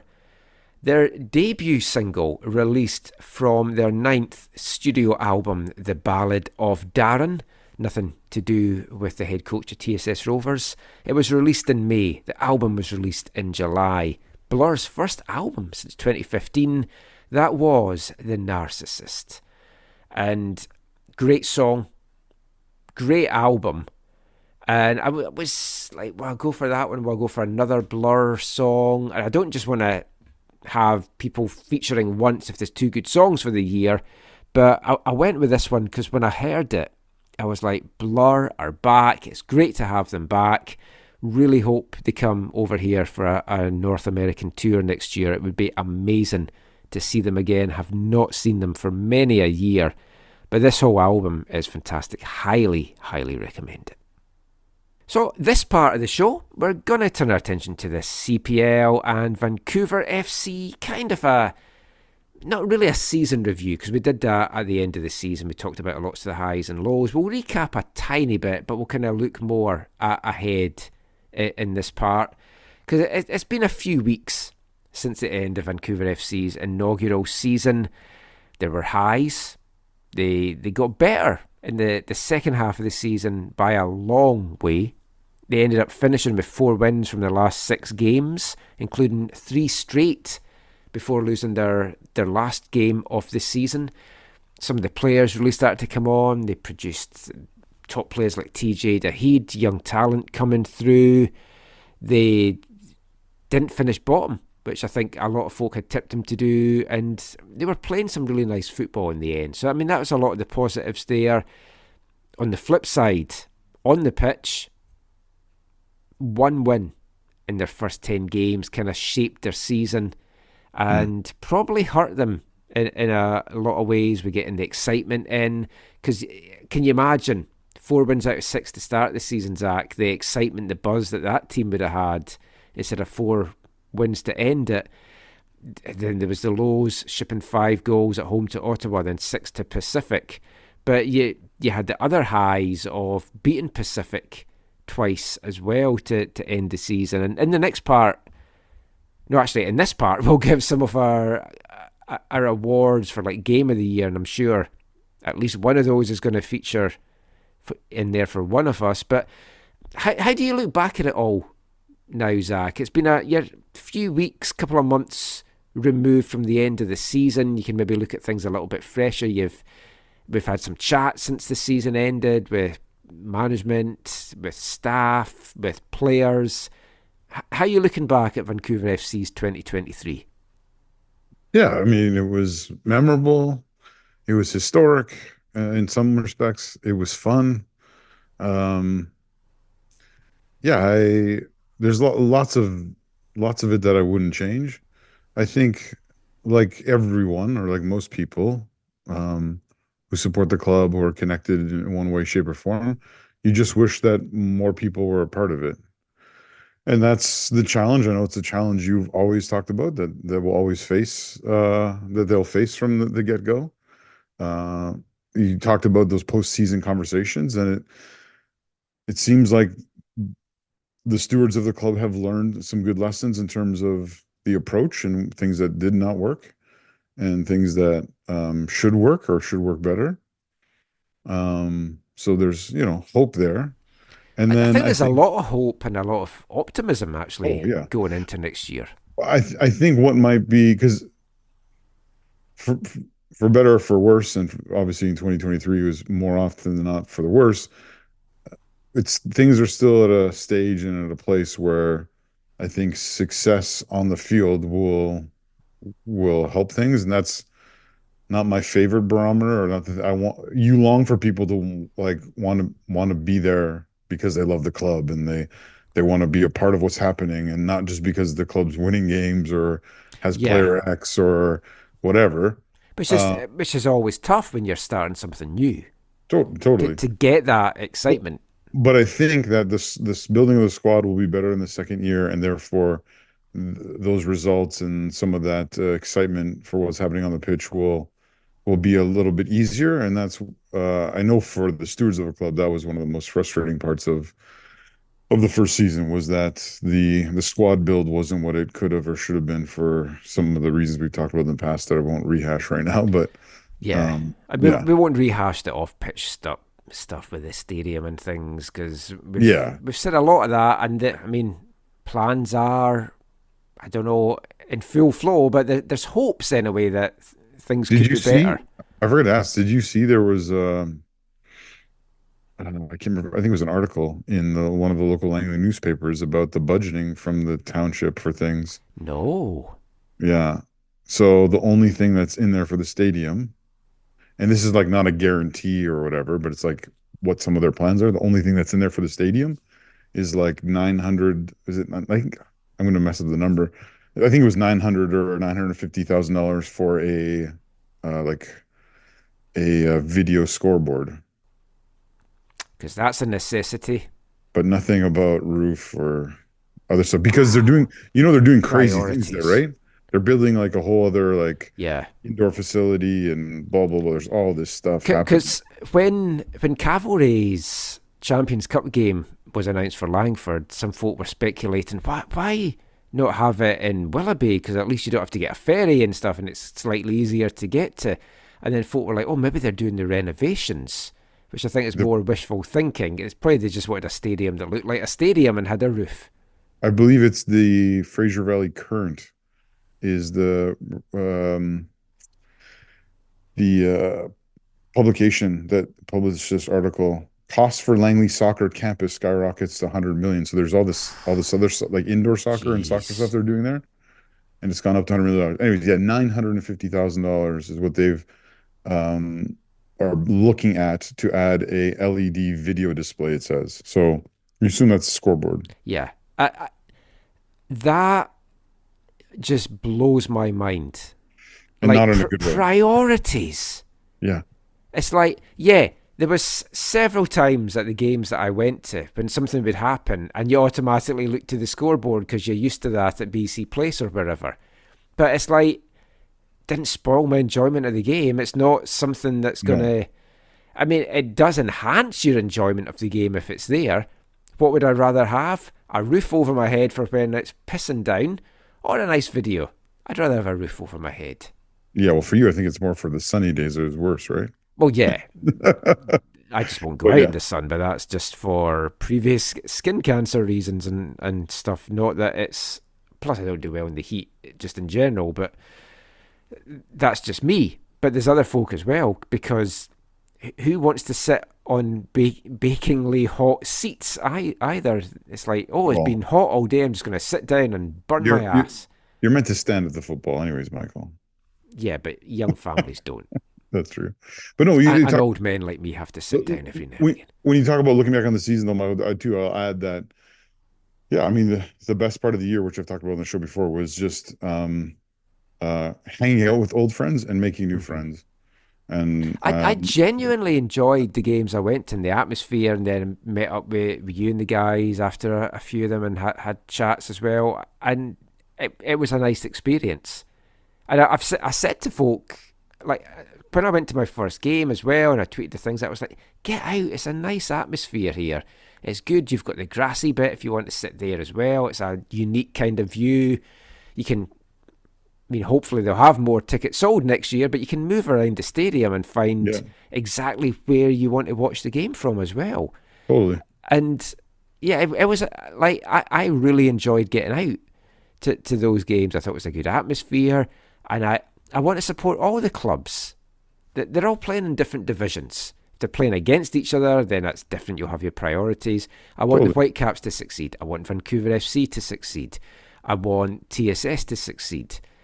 It's like they're my teams in those three leagues. That's what I want them to do. Altitude as well. Altitude TSS gives me like quandary as well, but I don't own Altitude, so it's true. Yeah. Not yet, anyway. Not yet. Yeah, well, we're working on that. But and I want Pacific to do well once Josh Hare leaves. But we'll be getting to our villain thing in the Christmas show. I know you've been looking forward to that. That's a whole part to its own self. But there was a lot to take, positive-wise, to go into 2024. We all know the team needs to get better on the pitch, and they're not alone. Valor as well. Valor's making some interesting moves. Valor's been Phil.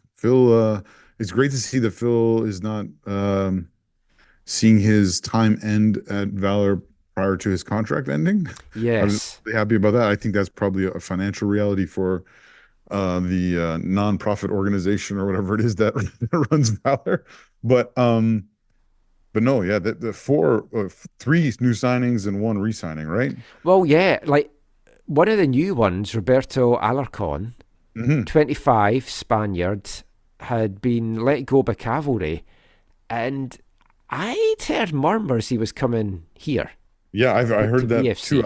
I can't remember if that was from you or from other people or it might have been from me. Yeah. But you might know. I think I mentioned it, and sorry, for some reason I clicked it. I was raising. I saw your hand up there. Yeah, I raised my hand in real life, and for some reason my hand went up in the Zoom. Yeah, sometimes it auto reads it. Okay. I'll stop waving my arms about. I'm very fired up about stuff. Oh yeah, I did not know that was the case. Yeah. Wow, that's weird. Technology. Yeah, I don't like that. I have to watch for that. I am somebody that waves my hands around a lot. Like when I'm in scrums and I'm like asking my question, my hands are going all over the place and I'm hitting fellow folk. But anyway, but yeah, he was meant to be coming here from what we'd heard, but. So they re-signed the one guy, then they have him. They brought in Sean Hundal, and there was one other player they brought in that was interesting. Who's the other one? From within the league. Yeah, you're right. I'll look that up. But talking to Sean Handel, I know a lot was made of his comments, and I was one of the ones that wouldn't let it go, and I had all my sarcastic tweets constantly about his comments about the Whitecaps. There's been players moved on from VFC. Would you say he was the biggest departure? in terms of what he'd contributed to the team. Yeah, I think so. Yeah, he'd have to be. How much do you feel his comments hurt the club? Zachary Secunda. I was just trying to get into that just now as well. And then the re-signing is Dante Campbell. Yeah. Sorry, what did you say? How much? How much do you feel Hundle's comments hurt the club? Because well, I'm sure no one needs to remind about it. It was after the first win against York, and he made the comments that Vancouver needs a winning team. We'll be that winning team, not the Whitecaps. Paraphrasing a little bit. Yeah, I think it was a little bit. It was naive in one sense, and perhaps you might say moronic in another sense, because, or maybe ignorance, the more nice way to say it.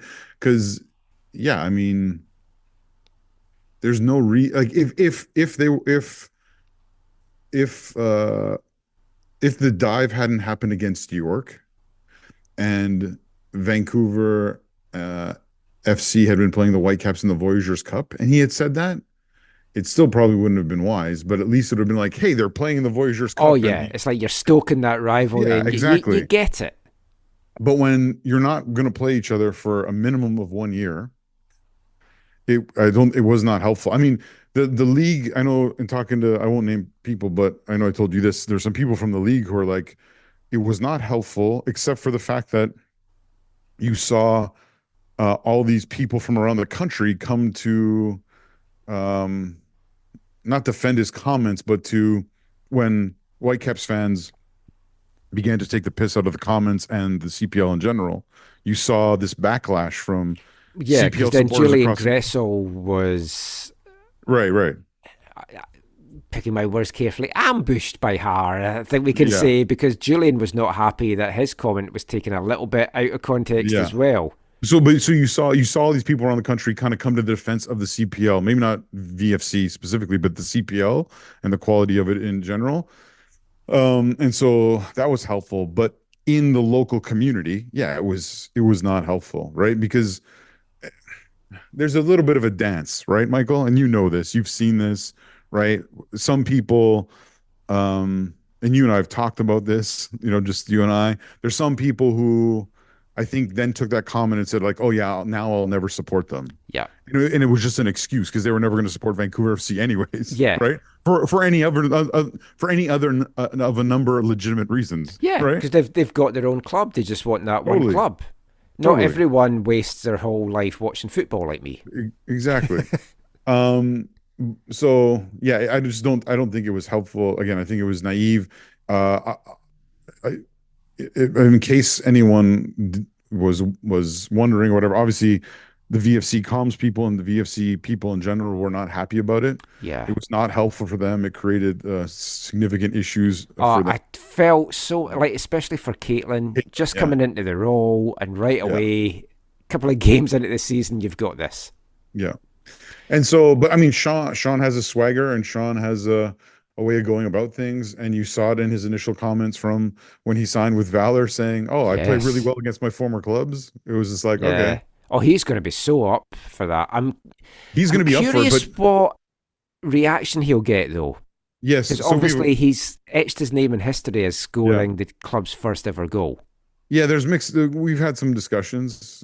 Some of the fanatics have had, okay, how do we handle this? Yeah, because when I saw his comments right away, I was like, oh, how does he get received? I don't know how things will end up playing out, but I know that there's been discussions around let's just take the high road. And I know there's going to be, not before the game, but I think after the game, like there's a railing banner that was made to kind of commemorate that first goal that I think the people who created would like to give to him.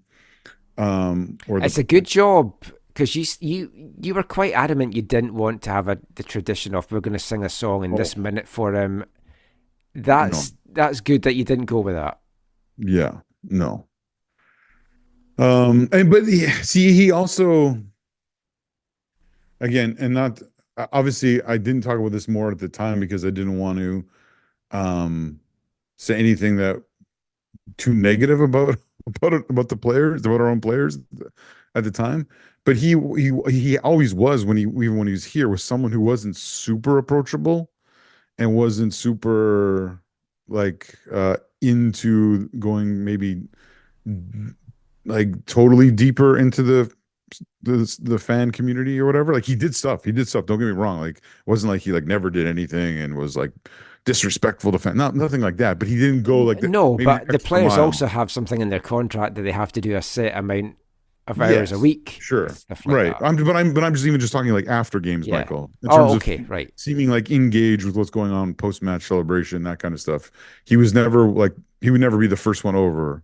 You know what I mean? He would always be in that last group or, slowly or whatever. But which is again, that's not the end of the world. But I know and then on the field, there was, I mean, talking to multiple people in and around the club, there was some frustration over his playing style in terms of his maybe not always being as involved in the press as he should or tracking back the way he should. And then ultimately his response to Diaz coming in was, I wouldn't say unprofessional, but it wasn't what you would want it to be. And then when he was playing what would you imagine would not be his favorite role, he, I think, did not acquit himself as well as he should have. Yeah. And so that for all those reasons combined, I think is why ultimately the club was okay with moving on from him being a player here. I mean, we know the team needs to get better for Yes. next year, as we're starting to say there. We won't delve too much into this just now because we'll look at a lot more of this in the build up to the season because there's still going to be a lot of movement to get made. Because I was looking around the league, players that haven't had their options taken up, and I was going to do a flash five of local guys. I was so excited for that. I know, and then I suddenly realised, well, the clubs actually all have till the end of December to take up some of these options. And the guy we're going to hear about in the next part, Renan Garcia, hasn't had his option officially picked up by Vancouver FC for next year yet. So we're going to have to wait for that. But I think, is it fair to say defensively, they certainly need to get better. And they started to show it down the stretch, but they need to get better there.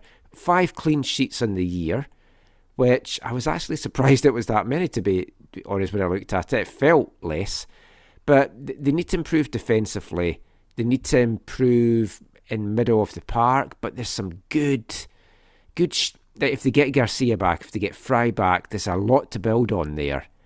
And they've got to get somebody that is scoring up front now. Whether that's Diaz that will find his form after a full pre-season training, or they have to bring someone new in, or someone to support Diaz, or go with a 2-striker formation. I think they also need AFTN to be a bit more flexible with his maybe formations sometimes. Yeah, well, I think sometimes last year, especially maybe early on, it felt like there was too much change, like from game to game. But yeah, I think that's like not an unfair criticism. I think they need to bring depth in up front for sure. One of my big concerns is that Diaz was great for the first couple of games and then kind of disappeared after that. And he didn't light it up when he was over in Scandinavia either. It's like no, well, the first half of the year he did, I think, okay, but my concern is that lull for sure. He's only here for sure until like was it July 1st or June 30th or whatever. Yeah. So either like you're gonna have to have a plan beyond that, or is bringing him back permanently a part of the plan, which, what is that going to cost, or what is that going to look like, right? Like that's a significant concern. And if he doesn't do the business in the first half of the season, and then you spend resources on making it permanent, then that also probably doesn't go over super well, right? Or it doesn't look super great. So there's a lot of big questions around that. But you have to assume at least one other significant kind of center forward type player or attacking player will be brought in, right? I mean, Amir Kiani, I always mess up his name. Amir K. Yeah, he is an option that will take up some minutes. in that role off the bench, or Gabby Bitar was in a Rich Vena form, but he's not. He's not your Gabby Bitar's not going to play. striker. He's not going to play center forward, right? No. He's an attacking central midfielder, or maybe a second striker. So, and I'm excited to see what Gabby's going to do in the next year. But no, so yeah, they need to grow at the back, and we need to grow at the front, and we need to grow in the middle of the field. We need help everywhere. Honestly. There's some WFC 2 guys that's been training with maybe not training, but I think they may actually have been training as well, but they played anyway, is what I'm trying to say, and they had a couple of post-season friendlies. So one of them is Joe Hansen, who's a big striker from Yukon. So, I mean, that could be an option that they look at. Lukas Dazovic, Nick Dazovic's son, who's a centre-back. Elijah Ba, who's a very talented full-back. And I was very surprised the Whitecaps let him go. But again, it goes back to that discussion of these guys are looking to advance their careers. And if there's not that pathway to the first team there within the next year, they're as well going to play as much as they can at the highest level they can. So, I mean, to me, that would be a great addition, Elijah Ba, for sure out of those three. Nick White, as I mentioned, I thought should be a guy that they look at, so we don't know. So, I mean, there's a lot of things in the pipeline. There's going to be the open trials, I believe, again, coming up in January. It's just all happening so fast. There's a lot to keep an eye on. And obviously we'll cover this over the course of the off-season. But I wanted to finish this part with our first ever AFTN Vancouver FC Awards. And I think some of them might be quite obvious. But we'll go through it anyway. Although this one might not be so clear-cut, which is the AFTN VFC Player of the Year. No, I'm with you. Oh, yeah, okay. So I've gone with Callum Irvin. Yeah. With as crazy as it sounds, even in those games that they gave 5 and 6 up, he produced some fantastic saves. And he kept the score down in so many of these games, and he led from the back. And he's such a good player to have with this team. He had a couple moments he would want back. And so not to hide from that, but I still agree with you that he was the player of the year for the squad as a whole. Yeah. Young player of the year, I think it's got to be TJ. We can't really don't even need to get into many discussions about that at all. But to see his progression from those preseason friendlies, when David Osted was telling me about him and who he was and what to maybe expect and what to hope for, to fast forward, 8 months, and he's playing an under-17 World Cup and looking like one of Canada's better attacking players in the tournament, and looking like he has grown 2 or 3 years in that time. He plays beyond his years. Totally. I've said that about a lot of the Whitecaps girls in the elite team as well. They're not playing like 15, 16-year-olds. They're playing like much older players, and TJ's another guy. It's just that thing with Canadian soccer. It's like, we need these players to take the next step, but is the right funding and pathway and development there for them to take this next step? Because taking the next step is like getting to under-17 World Cups and under-20 World Cups, but getting out of the group stage and showing that you're progressing, and then taking that into the senior team. But certainly such a highlight of the season, and I really can't wait to see what he does in his second season with Vancouver. This is an interesting one, which is the VFC Game of the Year. Now, I jotted down a couple of possibilities. I don't know if you'll go with one of these. Well, this is a hard one. I agree with you, because for me, there's like quite a few. Yeah, in the running, because this the first ever game, even though you lost it. I mean, that's such a historic moment. Yeah. Then there's the first ever win at York in April, that 2-1 win that led to the Shanando comments. There's the first ever home win against Forge on June 20th, which was my first VFC game, but that was such a good performance as well. The first Derby home win against Pacific in August 19th, that 3-2 victory. A great game as well. Your mic actually broke up there, didn't you hear what you said? I was in California, so I missed that one. Oh, so you were. Yeah, you were hanging out with Mickey. Yeah. And then the first derby away win, the Yeah. Pacific 2-1 on September 30th, which I would be kind of leaning towards, because There's that's what stokes rivalries. There's is one going that's to not the opposition's patch and getting the win. There's one you're missing from your list. Oh, The first ever home match. The one against Cavalry. Yes. Which for me is pretty high up there because of the occasion. I might almost take, as terrible as it sounds, I might almost take away that first ever historic win away to York, just because, there was I think 12 people there, and Sean's comments and whatever. I'd probably take away the Forge one, to be honest, because it's like by that point it was like June. Oh no, that was great. That night was great. It was a great night, but if you're trying to get down to the best game, and it's like what you put the criteria on that to be as well. Yeah, for me, I guess the top three for me would be inaugural home match, and probably Pacific away victory. Those would be my top three, and they might be interchangeable. They all had visual displays. They all we got points in all of them. That helps. Yeah. Yeah, it's a tough one. I just liked that last derby win at Pacific because of the fight shown. It was an unexpected victory. It was a great day. And it stokes what you need, which is this BC rivalry, and you want that to be tasty. If Pacific had come and won all 4 games this year, right away that rivalry's flat. Yeah. Well, both. I mean, all 4 of those games, right?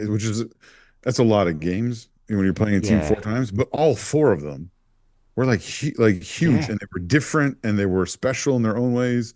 And so, like I'm thankful in some ways for virtually everything that happened in them. Not everything, but virtually everything happened in them.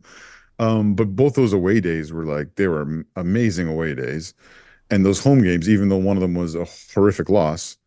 It made losing those first 2 games made those second 2 games victories, made them so much sweeter, or made them sweeter in one sense, I guess I should say.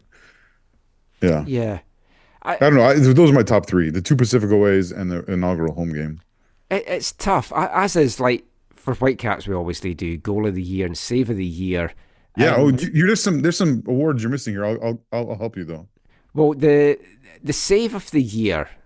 The one that sticks in my mind, but I have no idea what game it was at, and it might be the Forge one, where Callum came up with a double save. I think that was the Forge one. That would be mine. And that's the one that sticks in my head.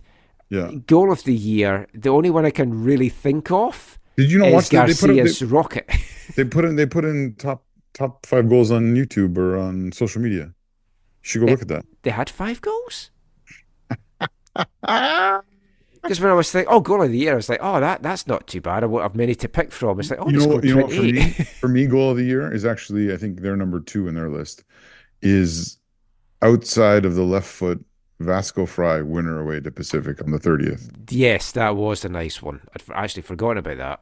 Yeah. I'm just thinking the Garcia rocket. My second one's got a tie between TJ's goal against Pacific, which looks very similar to Gabby's second against Halifax. They're both from the inside left channel, bent to the far post, just inside the far post, like low mid-heightish. They look very similar goals. Those are probably my 2 and 3. Although, and also actually, third, I guess an honorable mention as well. It's not like the greatest goal technically or whatever. And even the pass on, which I think might be from Hundal, if I remember, it's Hundal or Batar. I think it was Hundal. A goal that was so significant to me, and I remember telling you this at the time, is TJ Tahid's winning goal away to Valor that lifted us off the bottom of the table, I believe, at the time, Yeah. and kept us off the bottom of the table. Pretty significant. I know that's not a huge feat, but it made things feel a No, little but bit it's the small better. victories. Yeah. Especially when you're not having a great season, it's those little things that you cling on to. So you said I've missed some awards. Yeah. So I'm going to go assist of the year. And I'm gonna agree with the one that the stewards of the club put out on social media, and it's Renan Garcia's cross for Diaz away to Atletico. That header that he scored, his first goal. I don't know if you remember that. No. No. Also, well, let's do you have one other award. Let's do that one. Well, yeah, it was going to be And then I have one a to couple. watch in 2024 that isn't TJ. Yeah. Let, So us just put that down. so if it's not TJ, I think James Cameron needs to be high up on that list.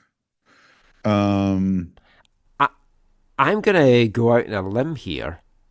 It's just and like one to say- watch, period. It's not young player. It's just one to watch in Yeah, general. just one that you think's going to be like a guy that's going to really excel, hit the dizzy heights. And I'm going to go out and say that they signed Vasco Fry. Yeah, that's what I was going to say. As my Oh, other one. really? And he Yeah. becomes one of the best midfielders in the league. I really hope that they are able to bring him back. Yeah. I like his ability to go box to box. I like that he's left-footed. I like that he can shoot from distance. I like his distribution. I think is good enough and can grow. Yeah, I was a little skeptical, honestly, when he came in. I was like, okay, what's he going to add? And he added a ton. He was now. You could argue about levels or whatever, or who's around him as well. And I suppose here in the next part, Yes, Renan Garcia is so high on him, and Vasco's also so high on how Renan's helped him. It's elevated his game, and he looked better with Vancouver FC than I'd seen him this season with WFC too. Yeah, because I remember you saying it to me, you're like, oh yeah, he hadn't quite.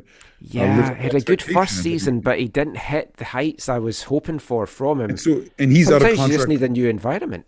And he's out of contract. They're not re-signing him, He is, right? That's yeah. official, right? Yeah. So yeah, I really hope. But they could bring him back. But I think the Whitecaps, and we spoke about this at the time, they're doing a good thing here. They're not just holding on to this young talent. They're saying to them, look, and it's like Simone Massey, who's probably going to have opportunities in Europe and here as well. And you've got other guys that it's like, look, we don't want to hold on to you. If we don't see that pathway for you this year, go out, spread your wings, show us what you can do. We can always bring you back. Yeah. So my last one, so that's one to watch for 2024. There's at least one more, and I kind of want to award. I would love to give each of these people awards. I thought you were going to do a Tifo of the year. Oh well, I mean, what would be your choice for that, Michael? Well, I like the Friday I'm in Love Love. one, just mainly because I like the song and I like the Cure. But still, I love that one as well. Yeah, I'm obviously biased, but I really was really happy with the displays that were made this year, and I thought they were well done. And I think it was interesting to end the year on the largest single piece of Tifo. So just the passion that was there, and that was a good one. Yeah, I didn't do any of the creating on that. I just helped with a little bit of logistics, whatever at the end. But people were so passionate. They were like really wanted to end the year on like this note of, hey, we're with you and there's more to come and whatever. I'm getting the sentiment wrong from the words on that banner, but let's get to your last award because we've still got another last part award. to go. I have like 4 or 5 nominees. Okay, well, what's the award? The villain of the year. Oh. Is it the referee that sent off Rocco in that first home game? Yeah, so I was gonna make that one actually a little bit more specific in saying, like, it could be. Well, there's so many referees you could give it to, so I was just gonna say lack of VAR. Oh yes, Or like the you could say, I guess the league for lack of VAR. But that's high up there. Obviously, without question, Meyer Bevan is high up on the list because he was the one who embellished on that play. And on several others throughout the year. obviously, I can't remember his name now. I can't remember what even his number was. But the individual who flopped for the Voyageurs Cup game for York Oh, would be another yes, option. he's your Josh Herd. Yes. Well, so is Meyer Bevan, but and then there was one other one. Oh yeah, Eric. Now some people are going to think this is, but Eric Edward, the mayor of the township of Langley. Oh, I was So- thinking, do you mean Eric Edwardson? I was like, what has he done? He's It's Eric. I think pretty sure the mayor's name is Eric Edward. Right? Oh, I don't know. Okay. I Anyways, spoke to the last guy. He was nice. the mayor of the township. Yeah, the last guy was very nice. I liked him. Eric Edward. Obviously, in one sense, we're grateful that there's a stadium to play in, but it's not the stadium that I think the stewards of our club were, how shall I say, led to believe would be the stadium. No. Right? It's certainly not what their plans led us to believe. Exactly. And so there needs to be a roof on that stadium, and it needs to happen sooner rather than later. And I don't know how that's going to happen or when that's going to happen, but that needs to change. And Sell like, TJ, get all the money, build a roof. yeah, no, I don't. Yeah, well, maybe that's what it takes. Actually, that is the kind of thing that's going to Yeah. bring money in. I mean, But this is my villain of the year is Rob Friend. your villain? Mm-hmm. Oh, tell me more. For making sure that he scheduled games when I couldn't go. Oh, yeah. So I'm Well, blaming it totally on Rob. I think you mean the league schedulers. He's got a say, I'm sure. I don't think he. Well, I'm sure. Yeah, I'm sure he had some involvement with that, but he's not the dude running the computer that's generating the schedule and hitting refresh. No. refresh. Oh, just an aside. I don't want us to get sidetracked because we've still got another part to go. They were talking about the schedule on Garber's thing last week as I played the audio and stuff. And I never mentioned this when Garber says, if any of you would like to sit down with the guy that comes up with the schedule, I was like, I fucking would actually. Yeah, can you put me in touch with him? You told me about that. Yeah. It's like, I'd love to sit down and have a chat with him.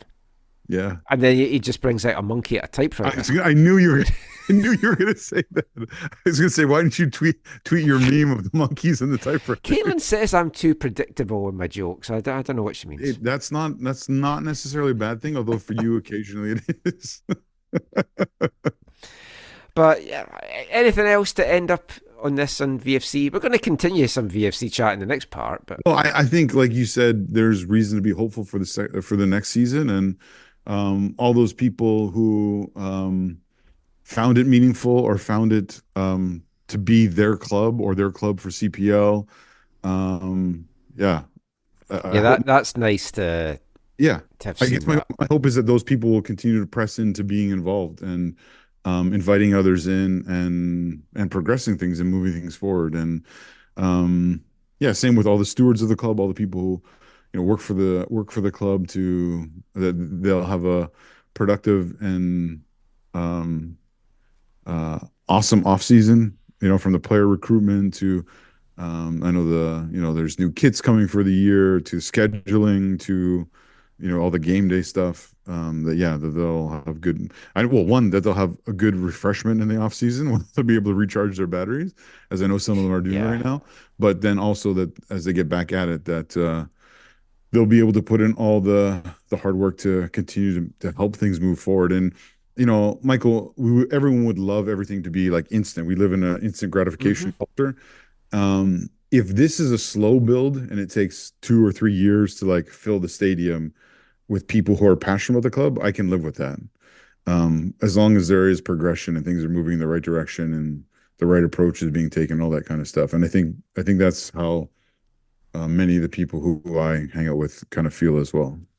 Yeah, your sentiment about just people that this is their club and has fallen in love with the club, that's actually going to tie in very nicely with our Wavelength song that we've got coming up in the next part. And in the final part of the show this week, we're going to be bringing you our feature interview for the show with Vancouver FC midfielder Renan Garcia. We'll talk the CPL draft and we'll bring you that Wavelength song as well as number 7 in our Festive 15. We'll be back with all of that after this. Hi, I'm Caden Chung, and you're listening to the AFTN Soccer Show.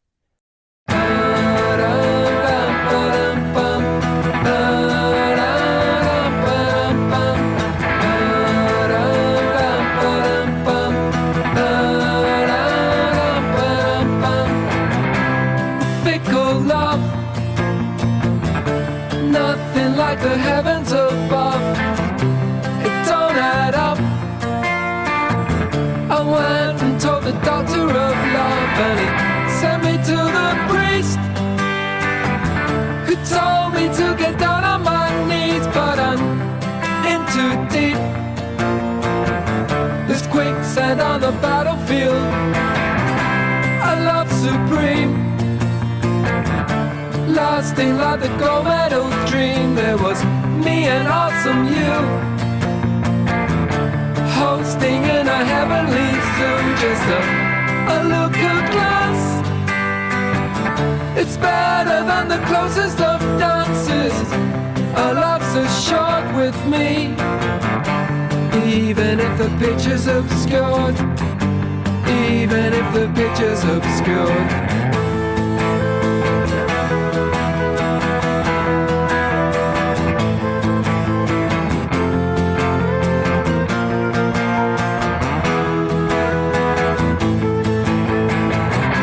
200 lines, Juliet, you're glowing up blind. You should reinvent your face, reinvent the whole human race. You were born with so much style, you've been ahead for so many years. When you finally met your matching soul, you ran out like a little girl. You ran out like a little girl. You ran out like a little girl. You ran out like a little girl. Present pills, dusty nights and quivering hotels. You're an act sublime. You're Stafford to my Goffin and King, singing, will you still love me tomorrow when the cocaine is gone, and you smile your smile so big and free, and tell me I should come again, and tell me I should come again, and tell me I should come again, and tell me I should come again.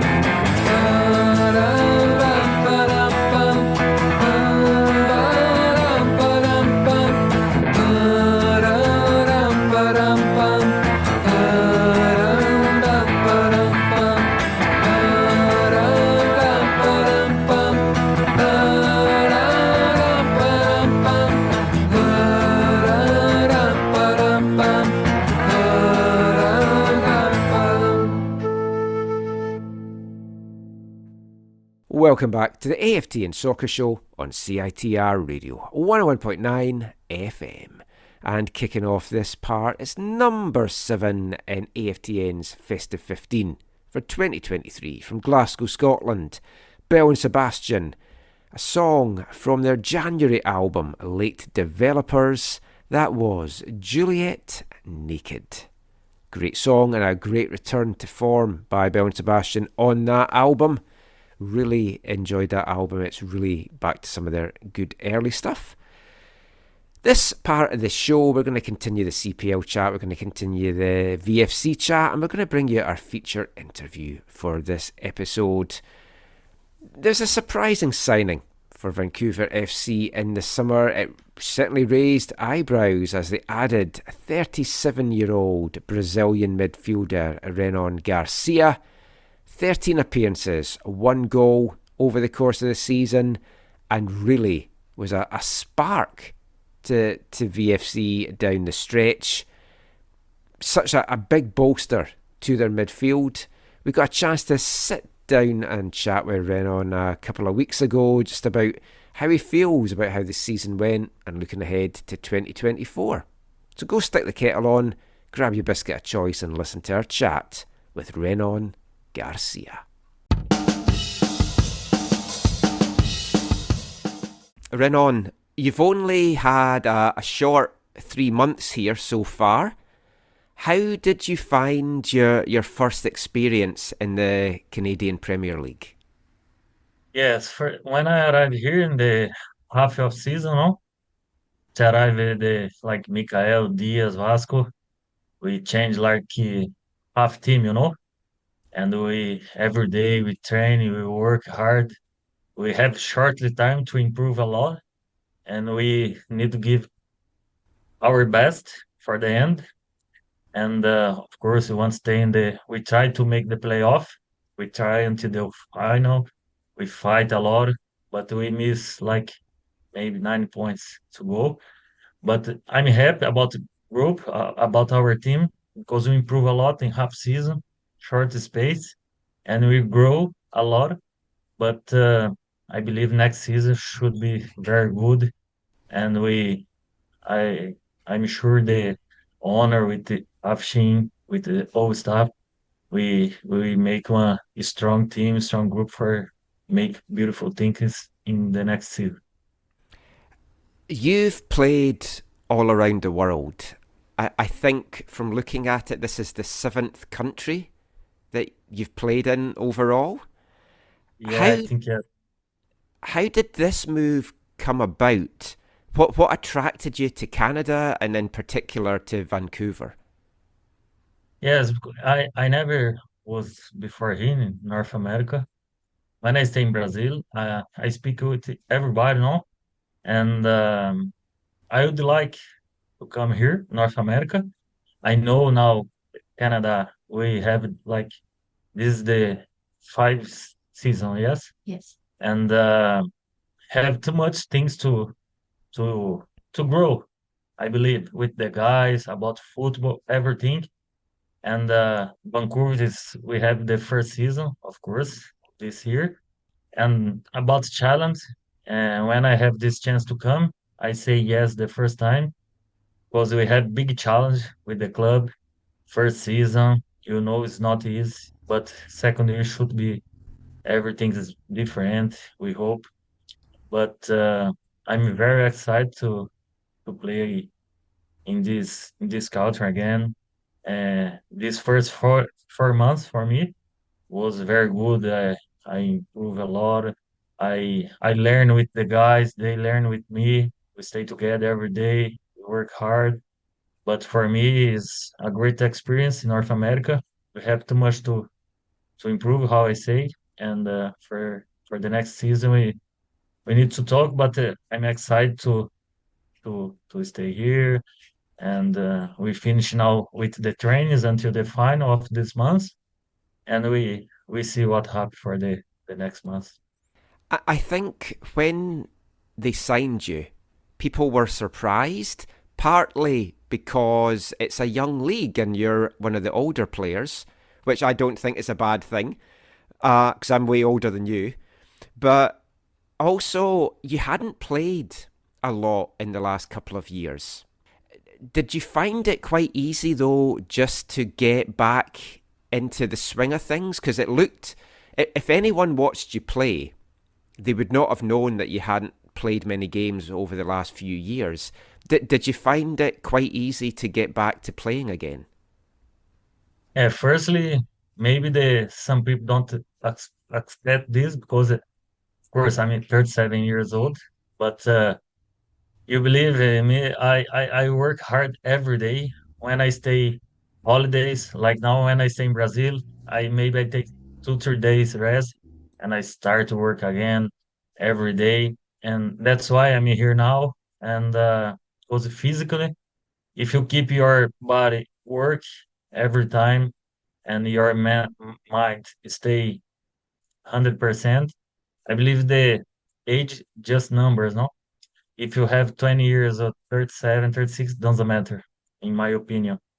And that's why I'm here now. I want to play much more I can. Like if I can play 3, 4, 5 years, I will do this for sure. And I hope. And yes, if you keep strong, firstly mind, brain, after your body, your machine, our machine to games, train everything. And I take care about myself every day, what I eat, what my rest, my sleep, everything. So I'm here now. I feel like 25 years now.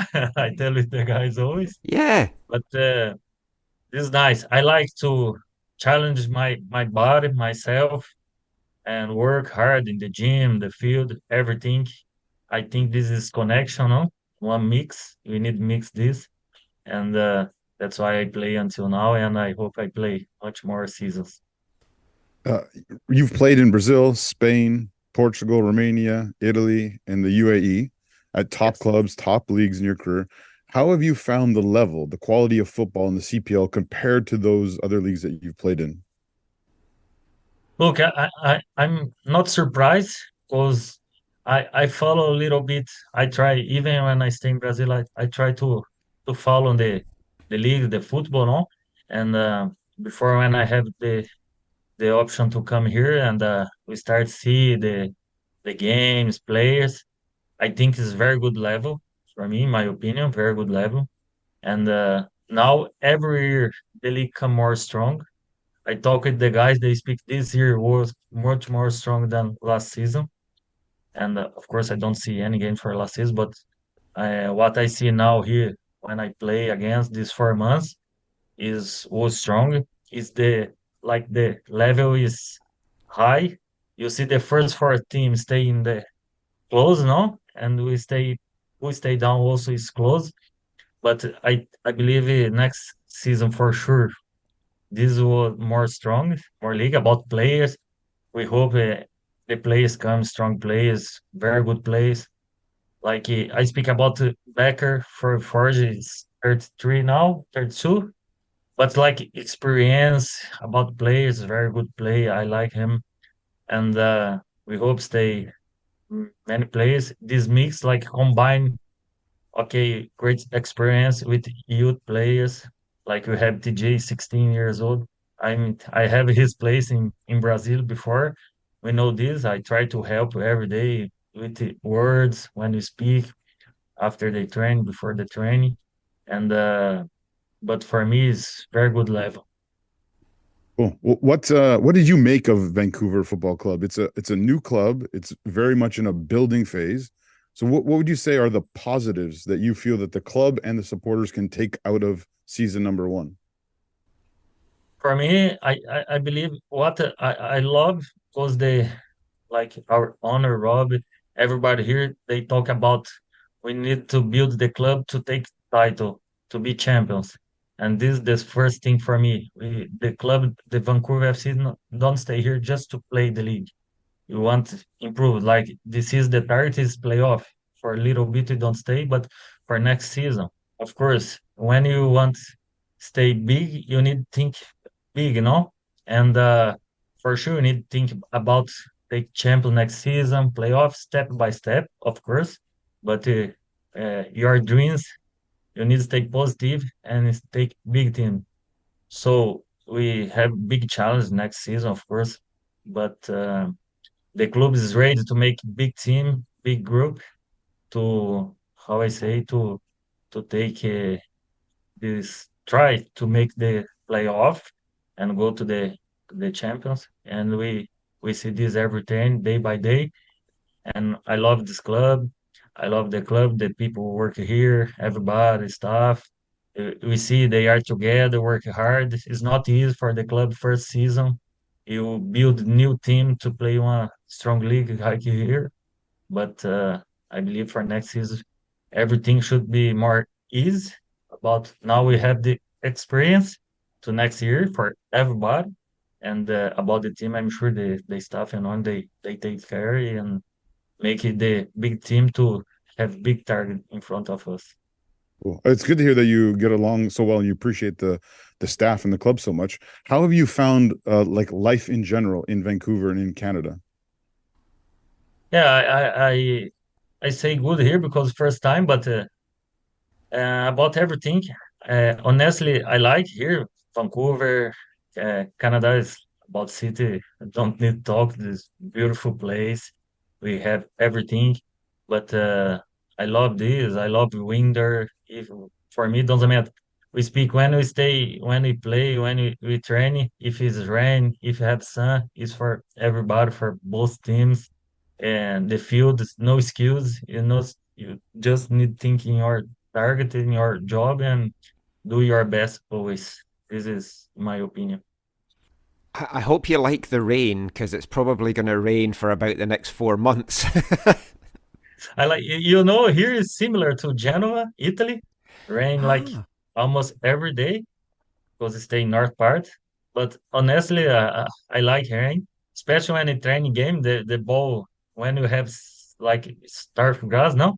The game come more faster, the ball slide more, the game comes nice, no? Because come more fast, like in the Europe football, and when you have natural grass, of course, like Calgary have the natural grass, the football come more faster. When you have dry grass, is more little bit slow. You need put more power on the pass. But I love train with the rain and play with the rain. Well, I mean, it sounds like you're back for next year. So, what are your plans now? Are you going back to Brazil? Are you going to be staying here? Yeah, now I'm back for uh, holidays for the end of this month, October. I want to keep here with the group with the team to train, and because here we have long vacation. Hmm. But we finished to talk here about the details, and we continue talking. And but I'm go to Brazil now, and I hope, of course, I wish to be here in the next season. We spoke to Vasco Fry a couple of weeks ago, and he spoke about how much he has learned from playing alongside of you, and that you've taught him a lot. Do you enjoy that side of the game now that you're older? Would you want to get into coaching when you finish playing? Yeah, I don't think uh, right now about this because I love the games. I love about tactical part, how we speak with the Vasco. Every time we speak, any second we speak in the train and the field, more we speak and more you learn, and you keep your mind good for the game, no? And the football is tactical part. Always you need to be concentrated, smart, and we keep talking every time. But right now, I don't think this, but is one possible, no? Maybe you never know what happened. We work with this. I work with what I love for all my life. If maybe after 5 years, we can do. Why not? We think. Well, let's see. Well, that's it from me, Zach. You anything else? No, I just want to say, yeah. So you're gonna go home to Brazil. You're on a vacation, and you're hoping to come back next year. Well, Thanks. yeah. How you said 5 years there? How long do you think you can keep going? Like, how long do you want to keep playing? Oh man, like when I speak with the guys, they smile no? Because I speak. I want to play more 3, 4, 5 years. Of course, we need our body every season, every day. When we play, when you train, we can take some injury. Of course, we hope never take. But and all my career, I never take serious injury. This is very good. Thank you God for this. But I think this you can reach more what you can if you don't get serious injury. So if I have, I believe I'm sure about that 100%. If I work like how I work, how I take care, what I eat every day, and this I do for sure. And for minimum, I can play 3 years more. But if I can play 5 years more, then I will do this. I pros for me, myself. I pros for God, for my son, for my family, and I work what I love, and I go for it to much more what I can. Well, I think the supporters would really love to have you back. But thanks, man. Thanks. Me too. I wish we do. Yeah, it's been great watching you this year. I think you've been tremendous. You've been a great addition to the team, and yeah, hope to see you back next year. Thanks so much, man. I appreciate talk with you guys. Thanks you. Nice to meet you again. And for sure, I'm hope to stay here next season, talk with you again, and we hope we make a great season in front of us. We have for sure. Thanks again. Yeah. Thanks, Renan. I wanna fly like an eagle. I wanna sing like Sinatra. I got a date with destruction. I wanna love like a murder. Renan Garcia there, Zach, and I enjoyed chatting with him. His body is a temple, literally. It's just, he is a guy that looks after himself and he feels he's got another 3, 4, 5 years ahead of him. And he wants to be back next year. That it's not official that he is back for 2024. He is one of those options that's not been picked up yet. But you hope for VFC that you get that experience, and what he added to the team in that short spell this year, I want to see more in 24.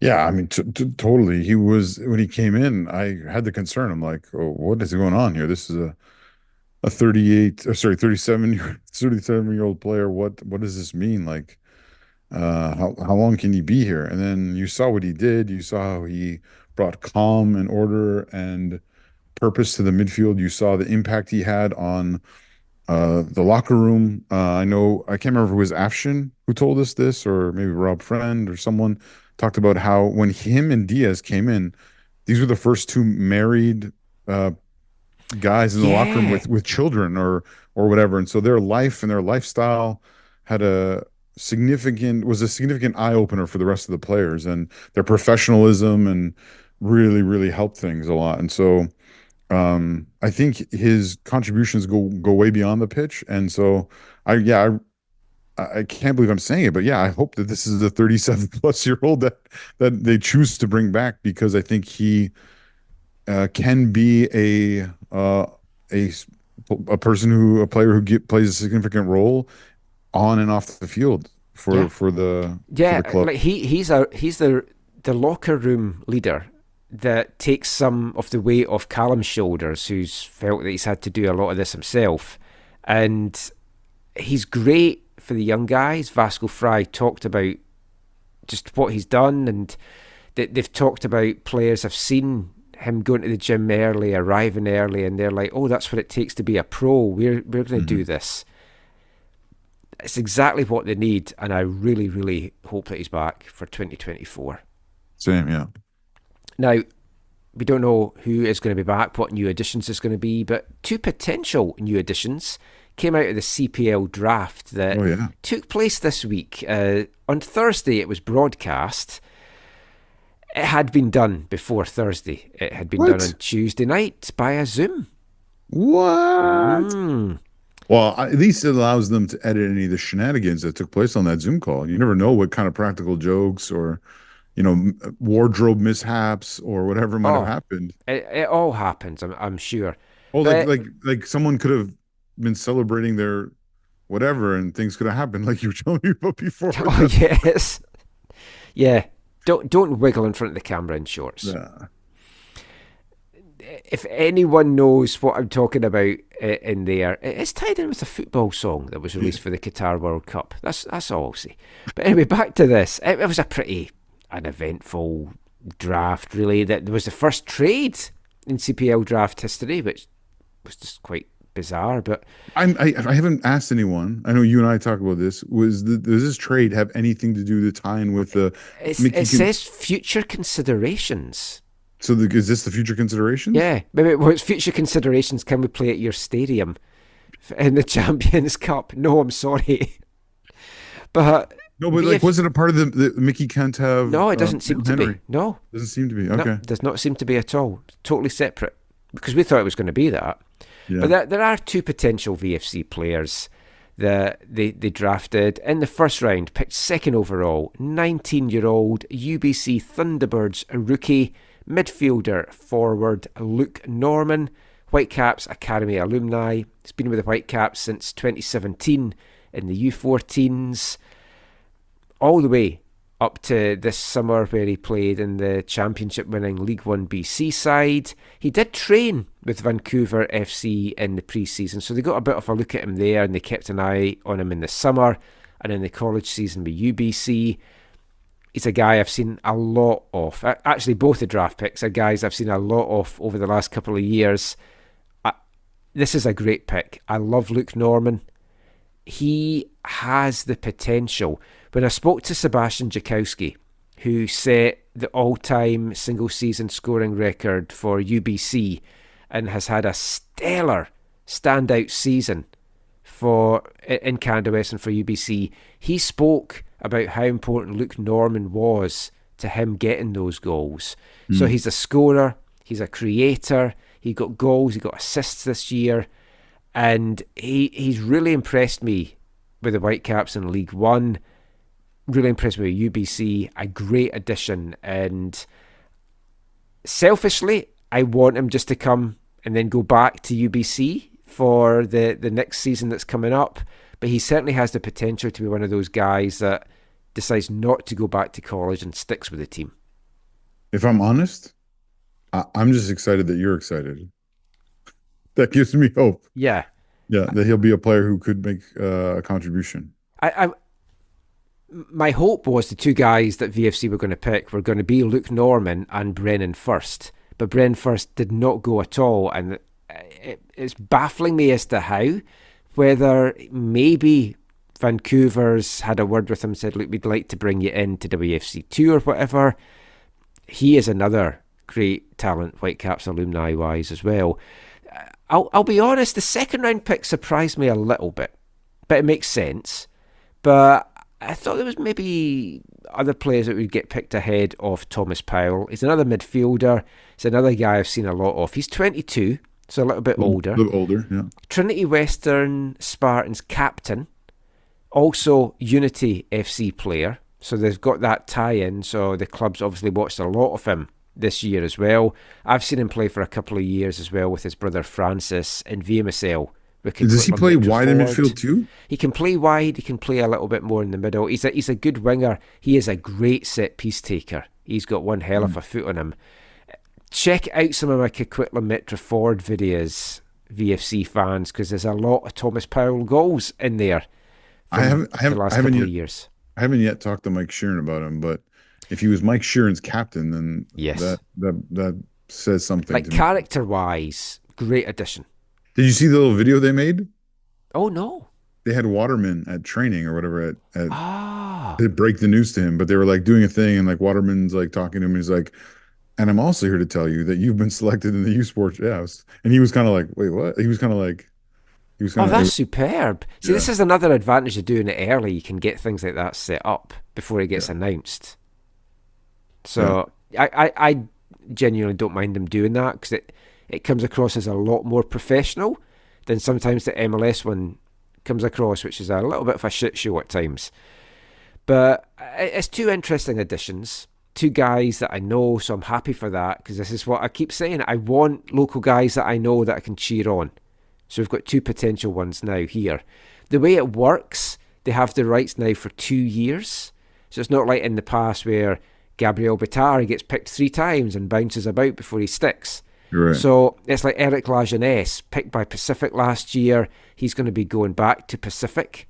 We've got an interview to come with him in a future show that I did as well, just chatting about that and how he's grown in his time this year with UBC. So, yeah, see how they do in pre-season. I'm very excited. And Luke Norman in particular, I can't wait to see what he does at this next level. Again, your excitement gives me hope.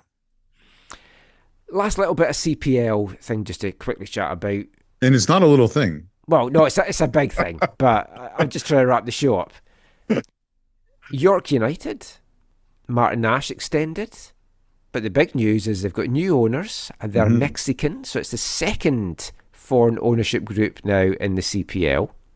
This could be a turning point to the league because I would imagine they'll be pushing for some changes. Yeah, I think improvements. Supposedly they have been re-engaging with the possibility of redeveloping the Woodbine Racetrack into a proper football stadium, which is huge.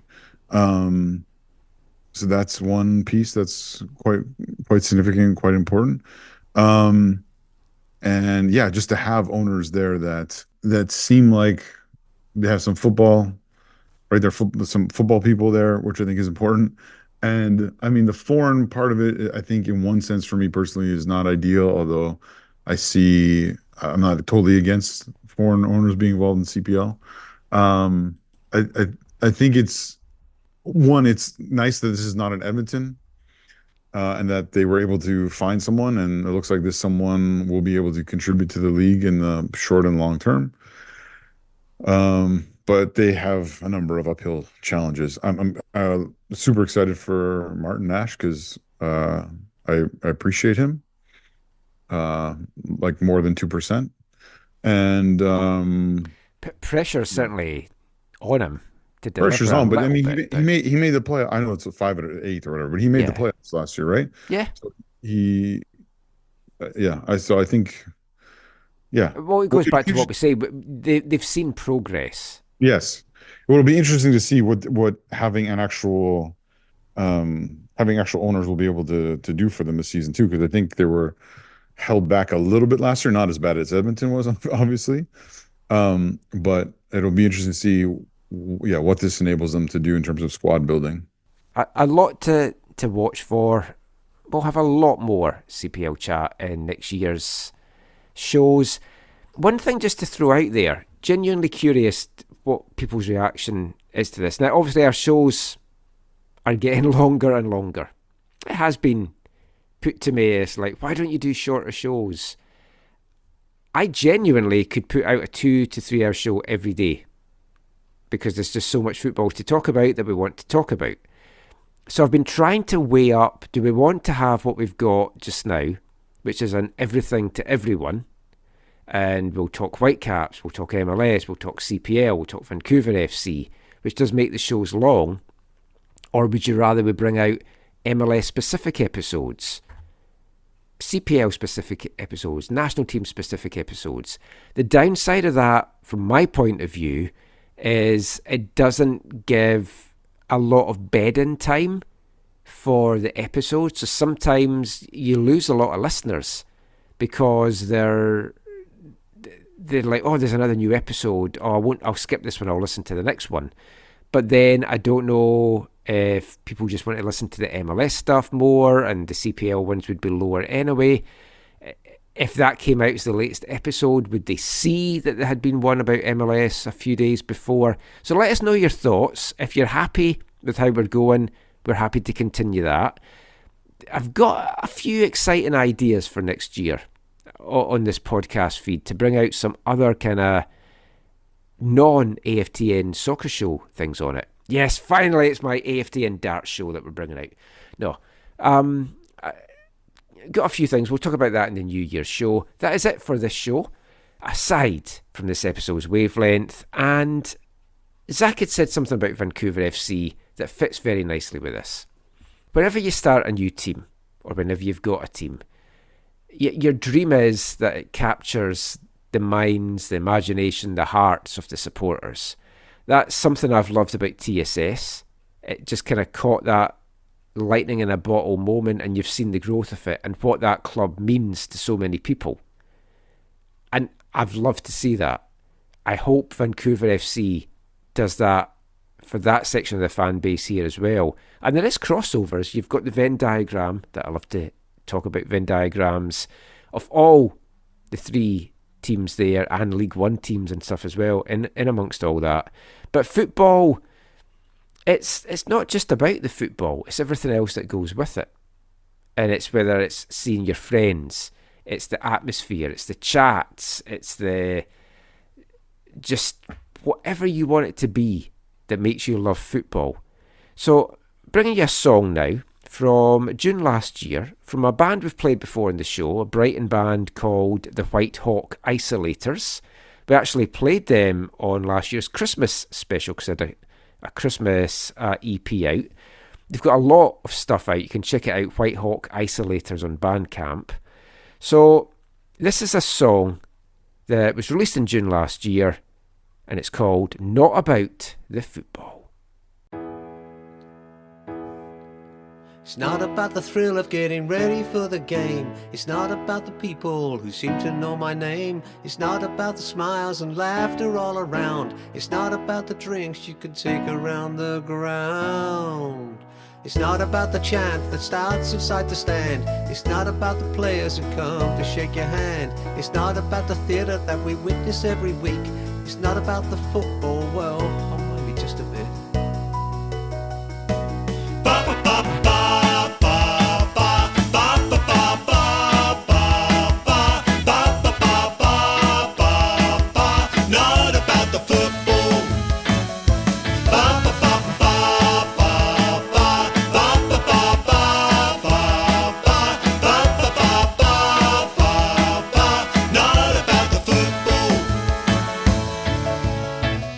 I could go to other grounds, but it wouldn't be the same. The football drama happens everywhere you go. There's something different here. There's something special here. I can't explain it, but I know. It's not about the chips, 10 bangers on the side. It's not about the pitch and its infamous incline. It's not about the bar, the cheapest in the town. It's not about the din, our unique wall of sound. It's not about community, nor causes we support. It's not about the words we read in the reports. It's not about inclusion, the plastic bottle kid. It's not any of these things, well, maybe just a bit.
The Whitehawk isolators there, not about the football.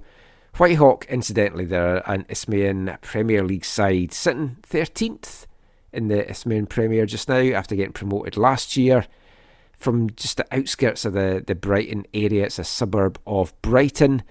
Not about the football, partly about that when you go to watch a team, like when you go to watch a team like East Fife and the team's crap, you're like, well, it's not about the football, it's about all these other things as well. But really it is about the football. And it's just, football can mean so much to so many different people, and it's just great what folk get out of it.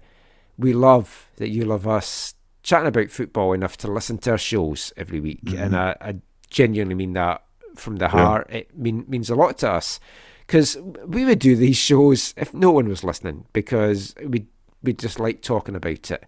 And the fact that I know some of you like some of the music I play, some of you hate the music I play, just little things like that. The little feedbacks I get of, people working out in gyms to songs that we play. Like, I loved that, it came on at a good time. And all those little things, it means the world to me. So thank you for being with us since 2013 on these podcasts. We hopefully have a lot more to come. Not this episode, though. That is it. Any final thoughts from you, Zach, before we wrap this one up? Yeah, I just wanted to, I want to bring something. It's a story from this week, and it goes back to, there's a Whitecaps tie-in to it. Do you remember at the beginning of the MLS playoffs, there was a bit of uproar on Whitecaps social media when they saw a post from Bayern Munich wishing LAFC all the best in their playoff run? Oh, yes. Right. So that is because, and we talked about this, I think, at the time, Bayern Munich and LAFC have a partnership. Yes. Well, did you see the story from their partnership this week? No. So together, the clubs have formed a thing called Red and Gold Football. And Red and Gold Football this week became the majority shareholders in Racing de Montevideo SAD, a first division team in Uruguay. Whoa. So it's a different kind of working together. Multi-ownership. Develop players, and a very different take on multi-club ownership. Now it's Red and Gold Football. There's a website you can go if you want to read more about it. I won't read all of this article, but it's important that the one important thing for me from this is that in taking over the ownership of this club, they're not changing anything. Like, they're not changing the name, they're not changing the club colors or badge or anything or whatever. They want to work with. They want to work with the club as it is and grow it and develop players and all that kind of stuff. But anyways, that's the kind of relationship that exists between LAFC and Bayern Munich. It's so that's why you'll see them probably even more so wishing each other well and things on social media, is because they have an actual partnership, not just, having transferred each other players or whatever. And you'll note, if you do read any of the articles, just a fun thing for you is, because he is the co-president and general manager, you'll see quotes from your good old buddy Sick Note in there as well. Johnny Thornton. I have a lot of time for John Thornton. Yeah. I'll just finish with a fun story that I'm pretty sure you won't have been following what's been going on in the Cymru Welsh Premier League. I am right not. in assuming that, yeah, okay. Yeah. So, Pontypridd United have had a points deduction that has sent them to the bottom of the league. 7 points from safety, so they're facing relegation to Cymru North or South, depending on where Pontypridd is. I'm not 100% sure in Wales. They got a 6 point deduction, taking them from 13 points down to 7. They were second bottom, now they are bottom. But that isn't really the only punishment that they got. This was for fielding ineligible players last season and this season. They had some points suspended, so that if they reoffend again this year or next year, those points will be added on. Do you know what their total points deduction tallied in at? 10. It's a record points deduction. 42. 141. I was close. 135 points are suspended. But if they breach it once more, they'll be deducted 135 points. That's crazy. I thought Juventus. I don't think they'd survive that. I thought Juventus' thing was bad. It's like, what's the point of that? And you're making a point, but it's just ridiculous. But anyway, it's got me interested now in watching how they do for the rest of the season. Yeah, I can imagine. Imagine if they go on a run, avoid relegation, but then it finds out there's been an ineligible player and then they get the 135 whopped off. Anyway, that is it for the show. Thank you as always for listening. We're going to have an extra podcast out this week as well, talking about the Canadian Men and Women's Player of the Year awards. Yeah, check that out. And then it's going to be our Christmas special next weekend as well. Got one interview already lined up for that. We might have a second one if the stars align, and hopefully they do for next week, as well as some fun Christmas stuff. Is it the stars and the flights? Stars and probably the flights, yeah. And we've got Christmas fun. We'll play some games. We'll see what else we can throw in the mix as well. And maybe not just be the two of us, we'll maybe get another throuple. We'll be in a throuple maybe next episode. We'll see how that goes. But until then, anyway, thanks for listening. Throuples are always good. Take care. Just come on, everyone. We just love football. Bye, everybody.